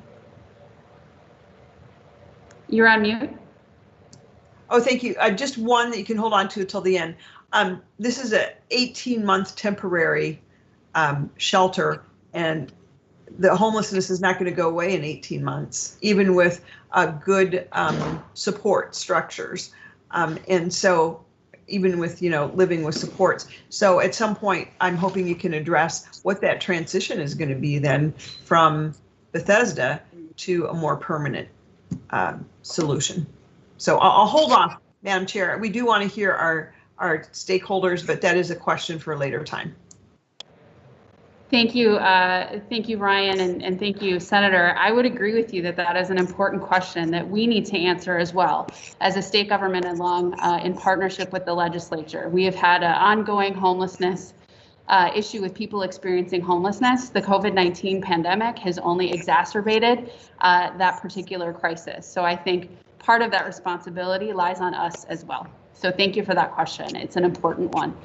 Senator Pappas, I saw that you had your hand raised. I will go to you. I lowered my hand because I want to hear from the presenters, and it actually was the question that Senator Nelson just asked. What next? Great. All right, thanks. All right, thank you, senators, for your questions. Peter, why don't we transition to stakeholders so we can hear from them, and then additional questions from board members. Sure. I want to take about 30 seconds, 50 minutes to introduce them. We have about 5 representatives of community stakeholder groups. Of course, Bethesda Hospital is located in the Capitol Heights neighborhood. Next slide, Linda, please. Positioned right in between the Rice Street corridor to the west, the Capitol and Senate building, and the Christ and Capital Lutheran Church, and the train station to the south, and then the Capitol Heights neighborhood with the park there, Bethesda Park, really the center point of the Capitol Heights neighborhood. So we have several representatives, and Linda will go forward now to the list of folks that we have. We do have written statements from generally the same group, the solicited, that were forwarded to you yesterday. Folks that were not here that have written statements include Krause Anderson, which have 2 buildings right next to the hospital, and the City of St. Paul. We have, who will start us is Capitol Heights Block Club will read a statement from Johnny Rios that was coordinated by CAP board member and Block Club chair Don Grunhauser. And then I'm going to ask all of them to introduce themselves as we go, and we'll probably turn off the slides here. But then we have Katie Royce from Frogtown Neighborhood Association, Chris Anning from lost that. And then Pastor Joy McDonald Coldvet and Michael from the Capitol Heights Concerned Citizens. But I'll ask them all to introduce themselves as we go. So do we have Johnny with us today? Mr. Rios. Sure do. Thank you. Hi, I'm Johnny Rios. I am a member of the Capitol Heights Block Club, or Block Party, or Block Club, yes. I live directly across the street from Bethesda Hospital. I'm going to read the document that Don and the club put together, if I can pull it up. I had it pulled up. Here it is. Distinguished members of the board, thank you for the opportunity to speak today. This is the first real opportunity for the Capitol Heights Block Club to be heard in this process. To recap what's transpired, Ramsey County and mHealth Fairview announced in the local news 5 weeks ago that they had reached an agreement to release the Bethesda space for the specific purpose of a low-barrier homeless shelter. On October 8th, the county held an informational webinar to explain what few details of the project were known at the time. We were not allowed to speak. The county then voted to approve the lease on the property on October 20th without a plan for how it will run or proper community engagement with those being impacted by their decision. On October 29th and November 9th, the county hosted informational sessions addressing the broad topics of housing stability without specifics regarding this facility, how this facility will be run. Members of the professional community serving at-risk populations discussed at length the need for these services, which left little time for a robust discussion regarding the specifics of the facility and or concerns of the community. To date, a service provider for the facility has not been identified. To put it simply, no plan has been presented, yet the county is rushing to get this facility running in less than 3 weeks. The Capitol Heights Block Club has been grateful for the role of the CAP Board. Since 1967, the CAP Board has played a vital role in preserving and enhancing the dignity, beauty, and architectural integrity of the Capitol, the buildings immediately adjacent to it, Capitol grounds, and the Capitol area. Your work with the Capitol Heights Block Club has been thorough, intentional, and in the full spirit of partnership to ensure our needs as a community within the boundaries of the Capitol area are recognized and met. Just this year, we concluded an 18-month process with Krause Anderson on their plans to develop an apartment building across the street from Bethesda. It was a model of how public and private partnerships should work, and we are pleased with the process and outcome. Our work together on the comprehensive and small area plans over the last few years have also yielded similarly positive outcomes.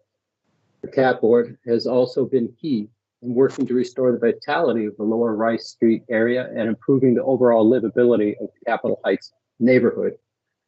As the county considered the effort of the community, has the county considered the effort of the community and the CAP Board in intentionally guiding development toward our stated plans? It doesn't appear so. Have they appropriately considered Principle 3 of our comprehensive plan? Capital area is a model for Minnesota where best practices are expected in the planning, design, and development of public and private projects. Certainly not. Sincerely thank you for your role in and your commitment to our community. You're literally, quite literally, our last hope to negotiate optimal outcomes for everyone through this process. In the words of Commissioner Matas Castillo, the county's foremost role is to provide a safety net for those most in need. All other concerns must be secondary to that overriding responsibility. What we are asking of you today is to help to ensure the process is designed to best make these decisions are followed so that the Block Club's secondary concerns are considered, valued, and addressed. And sensitivity to the context of our neighborhood is valued. Our community's concerns are real and have immediate and lasting impacts on our quality of life. It should not be the job of the public to be experts in public housing or to ensure that the county follows the proper planning processes for a project of this scope, size, and impact. We're asking for your help to enlist expert consultation on similar facilities that distinguish a high-performing facility from those negatively impacting the surrounding communities. As you know, Capitol Heights is already immediately bordered by more than its fair share of subsidized housing. Asking us to shoulder additional burden of concentrated populations which attract unsavory and illegal behavior is excessive. The plan for the facility as it exists today will harm our neighborhood, yet nothing is being offered in return. This has already caused neighbors to place homes for sale and reconsider future investments in our properties. This conflicts with the intent stated in our small area plan to build the sense of community amongst owner occupants we have worked so hard to achieve. When any entity pushes through a project of this size, duration, and impact without respecting the proper channels, everyone loses. A recent trend in politics at all levels is to take action and deal with the consequences later. This is eroding the role of institutions such as the CAAPB board that have been implemented to ensure constituents have an active role in government and a voice in shaping their communities, providing checks and balances that have been so valuable to our country and communities. As the county has communicated, this is not the last homeless shelter they plan to place in neighborhoods across the county. The precedent we established for planning these facilities is important, especially as other communities are not as lucky as the capital area to have a board like you to hear their concerns. You will soon be faced with a complex and difficult decision on the approval of zoning variances and conditional use permits for the Bethesda facility. This is a serious responsibility and should not be rushed. We have not been able to hold the county's commissioners accountable and need your help. We've been bullied through this process. We are hoping for the appropriate negotiation to occur in a structured environment with your guidance, like the discussions with Charles Anderson over the past 2 years. The process the county has employed over the last month has given us no recourse. Neither the neighborhood nor the homeless population will be best served with the rushed implementation of a poorly planned facility. Let's be thorough in the process and thoughtful in planning to achieve the goals of all constituents. Thank you again for the opportunity and for your consideration. Don Grunhauser, CAAPB board member on behalf of the Capitol Heights Block Club. Thank you for your time and attention, board members. Thank you, Johnny. And again, there will be time hopefully collected after the speakers. I appreciate you, Mr. Rios. We are now going to turn to Katie Royce, if we have her, co-director of the Frogtown Neighborhood Association. Katie, do we have you? If not, then we'll try to return to her and move to Chris Anning. Chris Anning, do we have you today? Yes, I'm here. Thank you, Pete. Okay, please step forward. Thanks.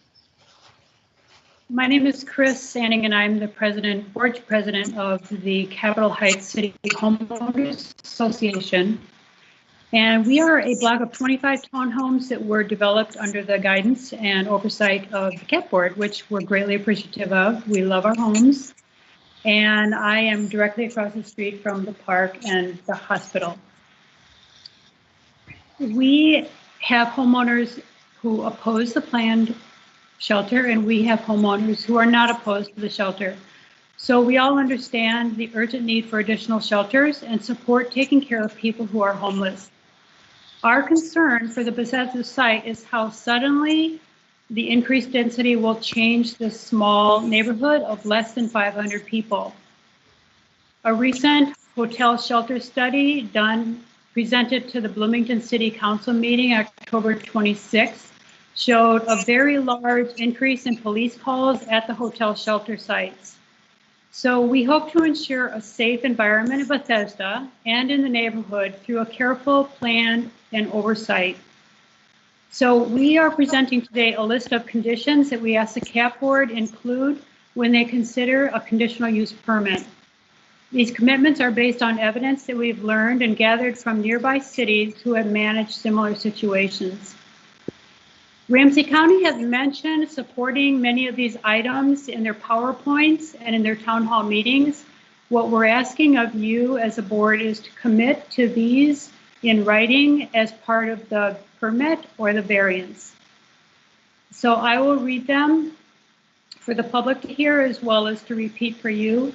We're asking Ramsey County to commit that the facility be staffed 24/7 by county staff and oversight of their subcontractors. We ask that they commit to hiring 24/7 police or security officers on site, not solely video monitoring. We're asking for a strict 10 p.m. to 7 a.m. curfew. Anyone loitering or camping outside on Bethesda property will be trespassed by St. Paul Police. This includes the park and the south side of the hospital parking ramp.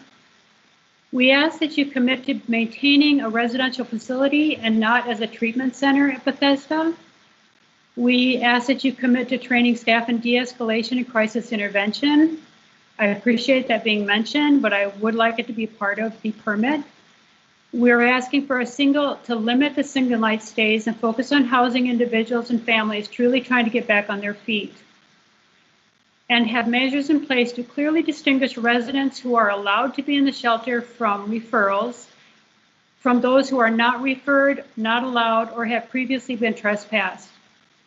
And we ask that you commit to maintaining Bethesda Park as a family-friendly, tobacco-free campus, as the signs which are posted there now have indicated. And then we also ask that you commit to maintaining the quality of the neighborhood. Recommend creating an advisory board, as has been mentioned by several, to include stakeholders, neighbors, staff, police, county representatives, and I think it should be more than every 6 months. And then also, if a CUP is approved, can we get in writing a sunset date to ensure that the lease is not sold to another business or organization at the end of the lease or of any approved variance?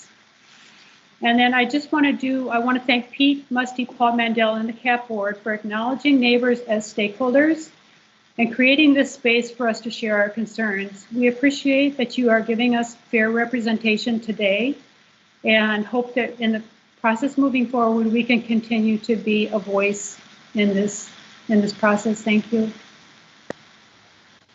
Thank you, Chris Anning.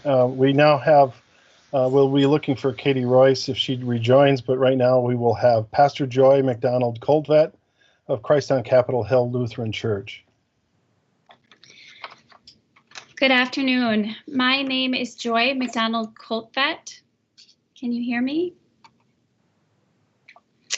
And I am pastor of Christ on Capitol Hill, sometimes also known as Christ Lutheran, on the corner of University and Park, 1 block southwest of Bethesda. The COVID pandemic has required incredible adaptation that most of us would not have believed we were capable of in post-COVID times, in pre-COVID times. It's also exposed problems such as deep inequities and lack of infrastructure to address needs that are even more obvious now. Church and public leaders are expecting a wave of homelessness in the coming months, and we at Christ on Capitol Hill appreciate this effort to bring homeless neighbors off the streets of our neighborhood into living spaces. Throughout the summer, we have noticed the deepening crisis of our homeless neighbors in tangible ways as more and more of our neighbors are in obvious need and distress. As one of our own members who lives in Capitol Heights said to us, we know that this is a need, yet everyone tends to say, not in my neighborhood. So she wrote to her representative to say, I support this, even though she's a person who really values her quiet neighborhood. We are looking forward to learning more about who and which organizations will be service providers for the new residents of Bethesda.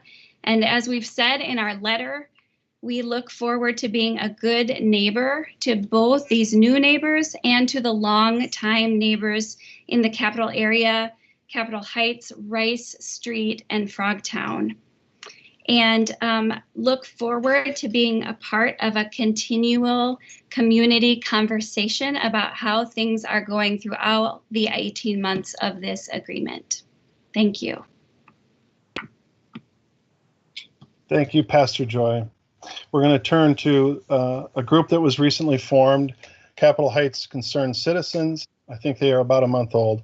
And Michael, I am going to ask you to pronounce your last name. I am not going to get that wrong. If you are with us, please step forward. I'm here, yes. Thank you. My name is Michael Meneghy. Thank you.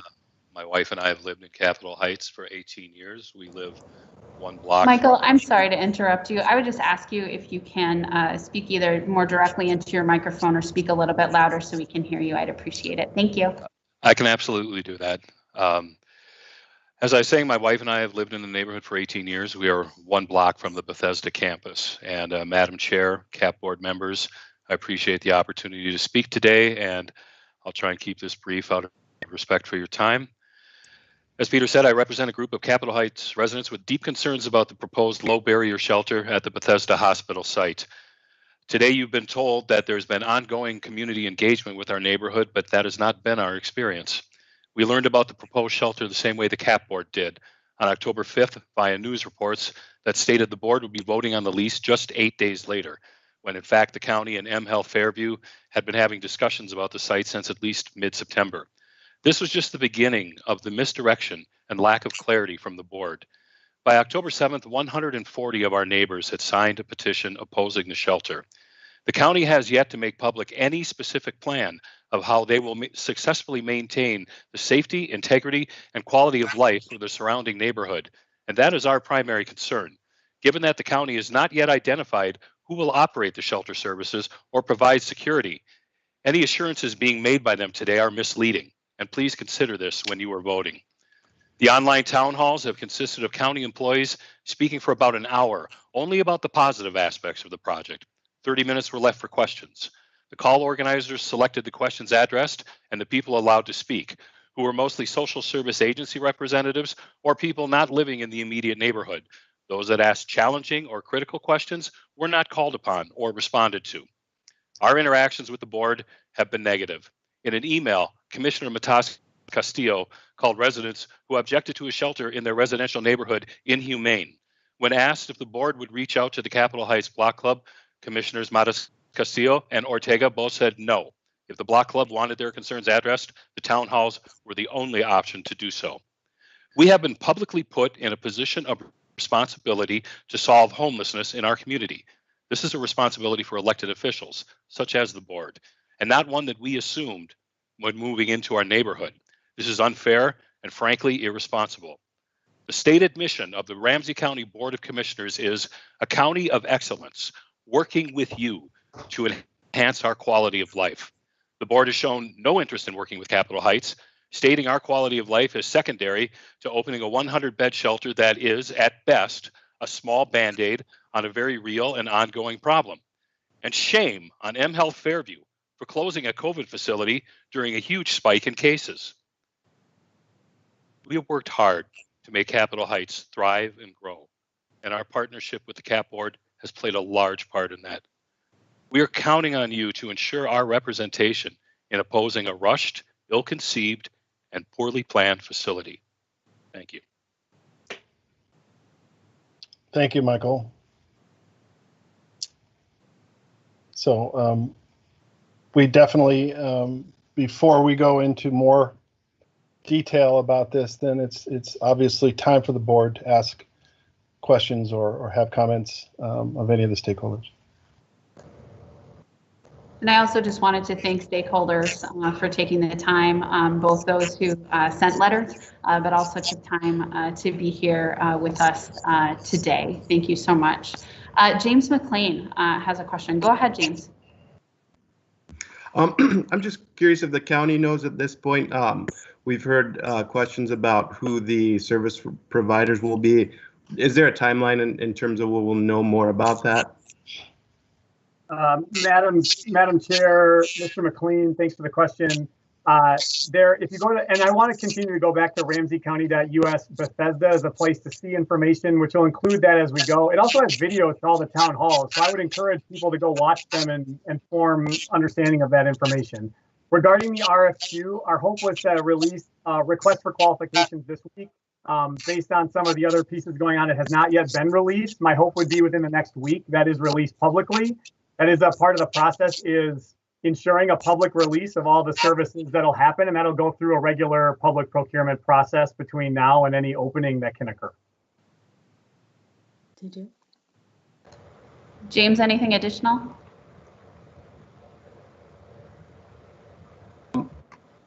Oh, sorry. Thank you. I do have another question, but it's a totally different question, so I'll let others go if they've got them.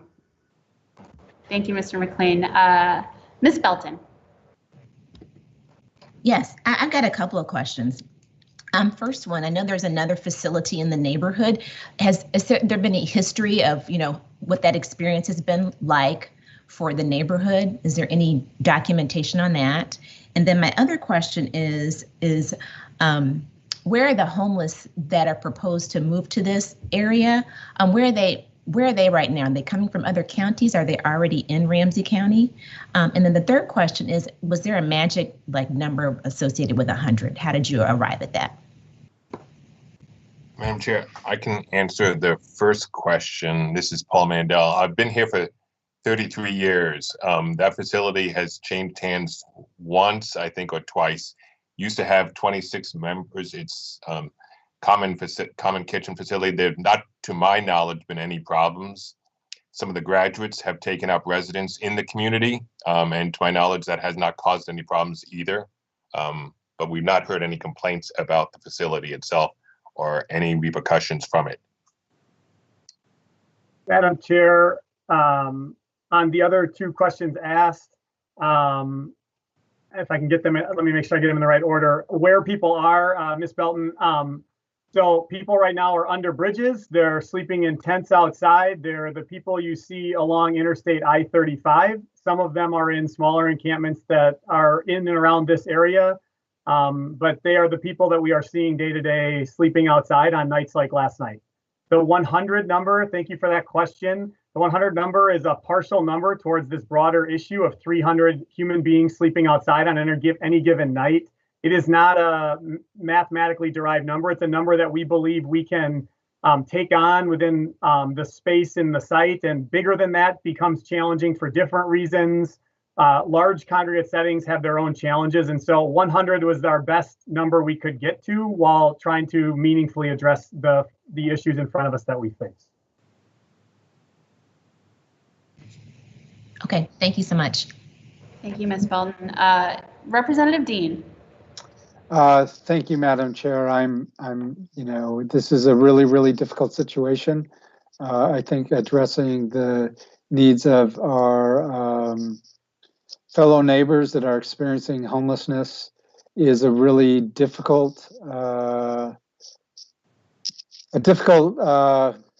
issue to address. I was involved a little bit with the Indoor Villages project, which will provide low entry housing for 100 individuals, and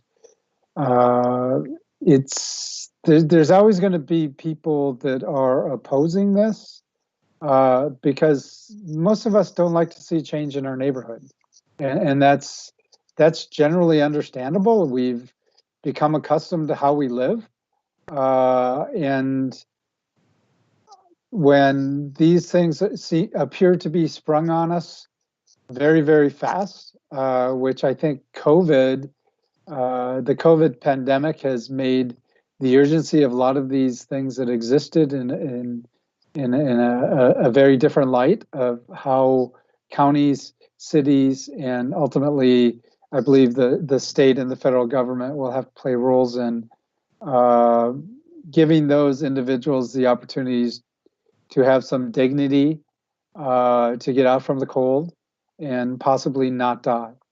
I'm a little bit concerned in a couple conflicting comments that I heard, and I'm concerned that there's some comment about not changing the density of the neighborhood, yet there's been a lot of work done by the neighborhood on working with Kraus Anderson to build a new apartment building. So I think that it might be a question about the density, but it also might be a question about the type of density. I applaud the county in working towards having service providers in the actual facility. That is critical to getting individuals' lives on different paths and getting them into homeless situations, because into housing situations, because if we don't do that, we will continue to be dealing with our neighbors that are experiencing homelessness 5 years, 10 years, and 15 years from now. We need to create a situation. So I understand the concern, and I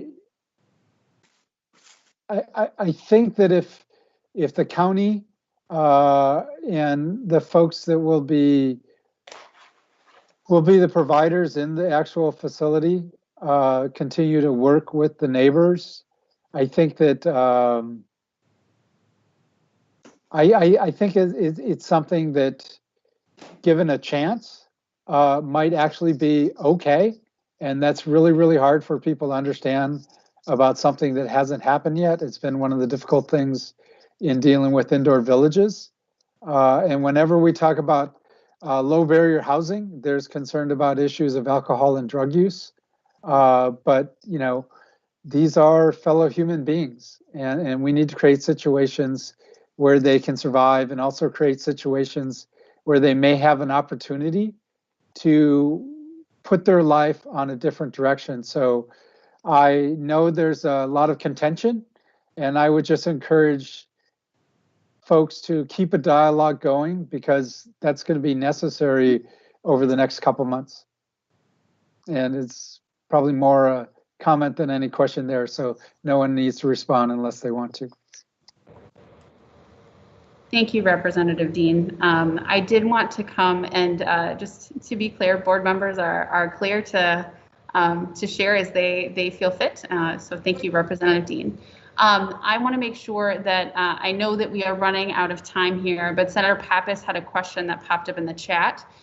For full transparency, we don't often engage in business via the chat, so I want to make sure that Senator Pappas, you do have the opportunity to ask your question. If members have to drop off, I understand we are at time, but would ask that Fairview stay on for a moment at least. Senator Pappas, go right ahead. Thank you, Madam Chair, and I hope that the county will continue working with the neighbors to address their concerns. Should we approve the variance?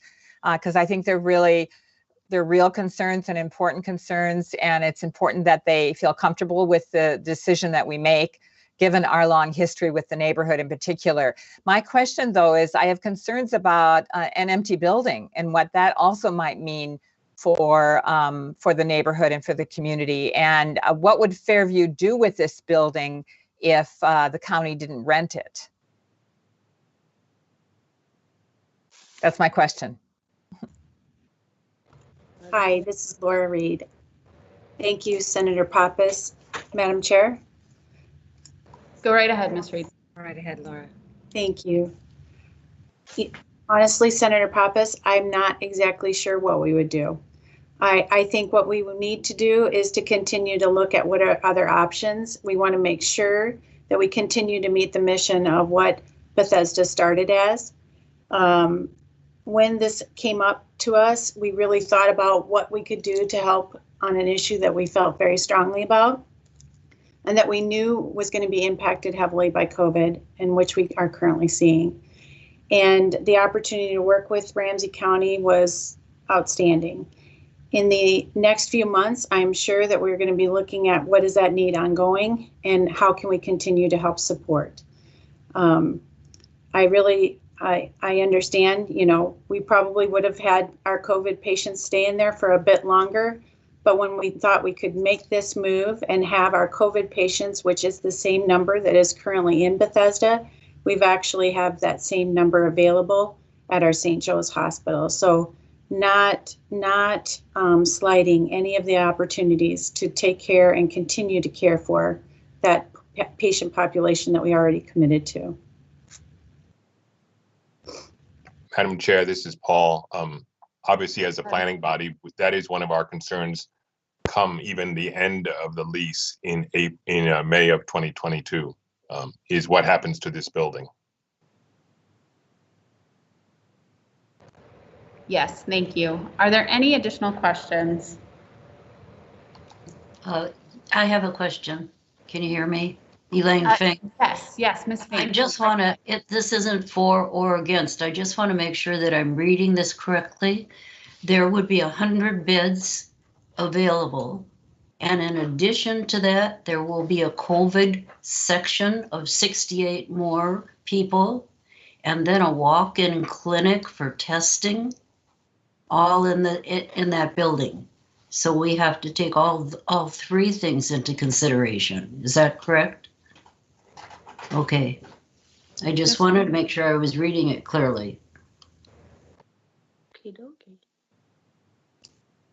Mr. O'Connor, could you please respond to Ms. Fink's question? Sure. Madam Chair, Ms. Fink, you did the math correctly on that and the description pieces. And there's also a conversation continuing about the clinical services piece. So it's a large site. It's not all, this entire site would not be needed specifically for the housing or the emergency shelter pieces. And so what you can see is the testing facility piece. We're trying to do other pieces to the both COVID and community response work in a site that we may be able to utilize within the community that go beyond just the emergency shelter piece. Thank you. Ms. Fink, do you have any follow-up? No, we kept talking about the 100 beds and the 100 beds, but nobody was really talking about there are also 68, I would assume, beds that will be there. Now I see they have a separate entrance so that they would not be coming in the main entrance. They would go in the emergency, but so that answers my question on that. Thank you, and that was a good flag. I appreciate it. Mr. McLean.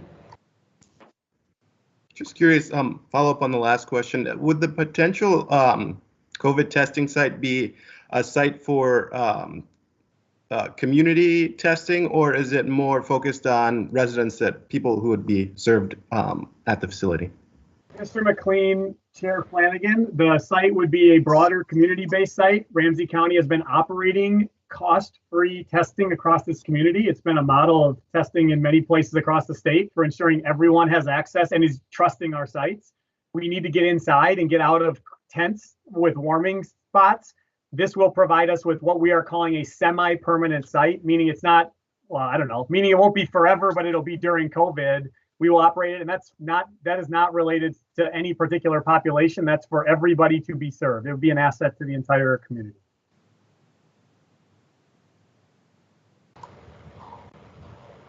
Thank you. Any additional questions? All right, well, I'm going to transition us. I know that we are a bit over time, but I very much appreciate everyone's testimony today, stakeholders, as well as folks from the county and mHealth Fairview as well. Peter, did you have anything to add before I transition? Yes, I have. I'll go very, very quickly through the next step slides. Just very briefly, zoning decisions timeline. As we look back a month, we're now looking at, we've received the application. We have set out a 30-day, folks within 350 feet are getting.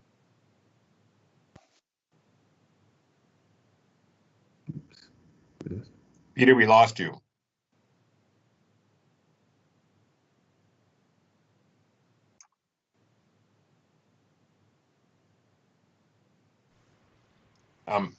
Maybe. Paul, can you pinch hit for Peter? Yes, Madam Chair. Our next board meeting would be December 16th at 1 o'clock in the afternoon.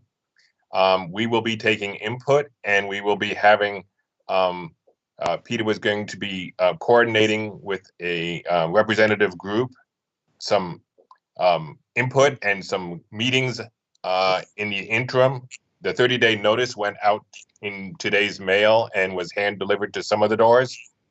And then obviously the conditional use permit and the variance would be heard at your December 16th meeting, at which time obviously we will have far more input, more testimony, and we will be recording and taking record of all the written and oral comments we receive in that time.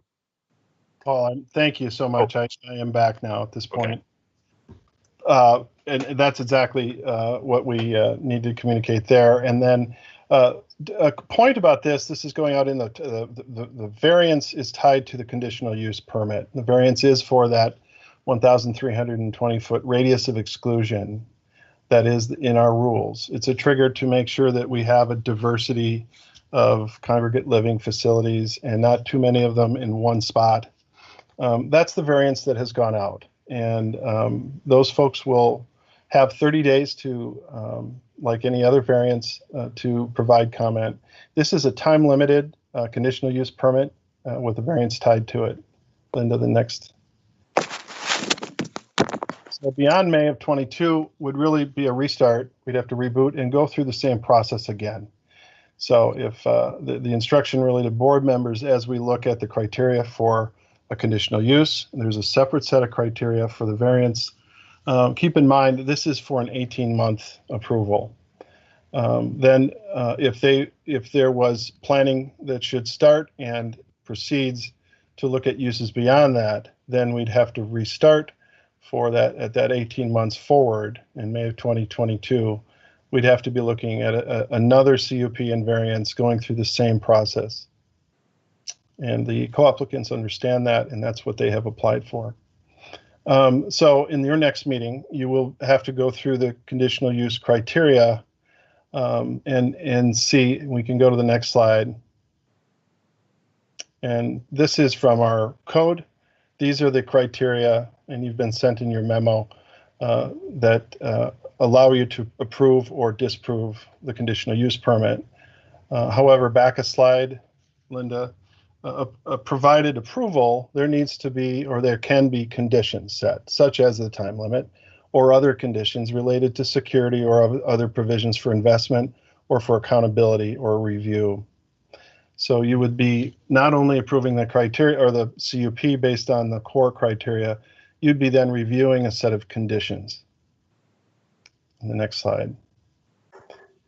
And these are the variants. We will make sure that board members have these criteria. These are the criteria by which you would approve for the variance. That's again in your memo. And then, so what we need advice on here is the plan of attack for our both the 30-day variance receiving letters, but the idea of using a process that the neighborhood is familiar with within other projects, including pulling together a stakeholder group. We'd like to suggest that we need a group to review a set of conditions, assuming there is not assuming either approval or disapproval of the conditional use. We need to be prepared for the approval. And so that would be the group that we would pull together, some of the folks on this call, to work through a set of draft conditions, and I would lead that process. The second thing we will do to satisfy our required neighborhood input process is to put together an online stakeholder input mechanism of our own at CAP Board that would allow anyone to different modes to input their views or perspectives. And then third, we will continue to work with the county to track their process and document and summarize those for the board. And we will put that together for you. We also have more letters of support that the county has collected. We also have residents. We have probably 10 to 12 additional letters from directly from residents. We are going to put them together in that compendium and put that in front of the board before their decision. So that's what we're hoping to do with your advice on this. That will take up our time over the next month. And then So with that, then I would like to turn it to the board before we transition. Peter, there was also a question in the chat as to availability of the application for the community members, and I believe that would be yes, that would be on our website. I will, as soon as I accept it, which we have actually put the variance out before I've accepted it. We received it a week ago. I'm accepting it, and then with one request that the city write a letter to say that the building is kind of good to go, plug and play, so that we understand that there really isn't a lot of physical improvements. We're not going to, they're not asking for us to be permitting anything beyond the transition of use and the variance. So that has to be done, and that will be published when it's done or available for inquiry. But back to that community process ahead is really what we would like advice on. Otherwise, that's what we're going to be going forward with. I really appreciate that.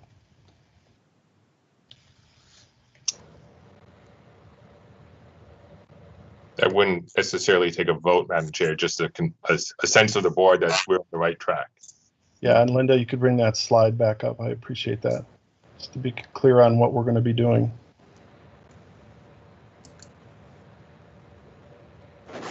Thank you. I'm happy to entertain any questions or feedback from members at this time.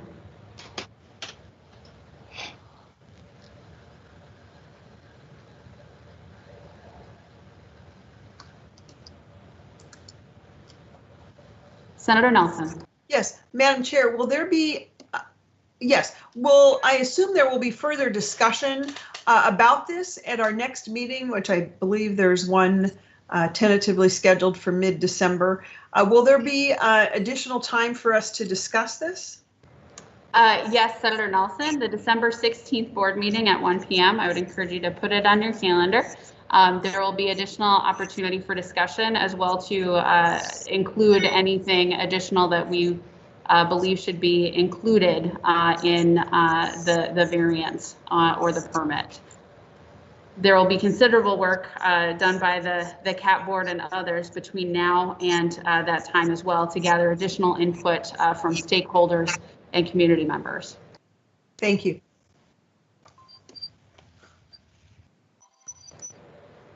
And I do just want to again highlight and thank the CAP board staff for just the expedited process that has occurred here and appreciate it. If there's nothing else, I think we'll move on because I am conscious that you all have given me an additional 15 minutes of your time. So with that, thank you for engaging on this topic today. It is a very big decision. It is clear and it should come as a surprise to no one that I feel personally very passionate around the issue of our relatives who are experiencing homelessness. And that this has been a real issue in Ramsey County as well as across the metro, but the state of Minnesota as a whole. We have an opportunity to play a key role in helping to meet that need for our relatives who are in shelter.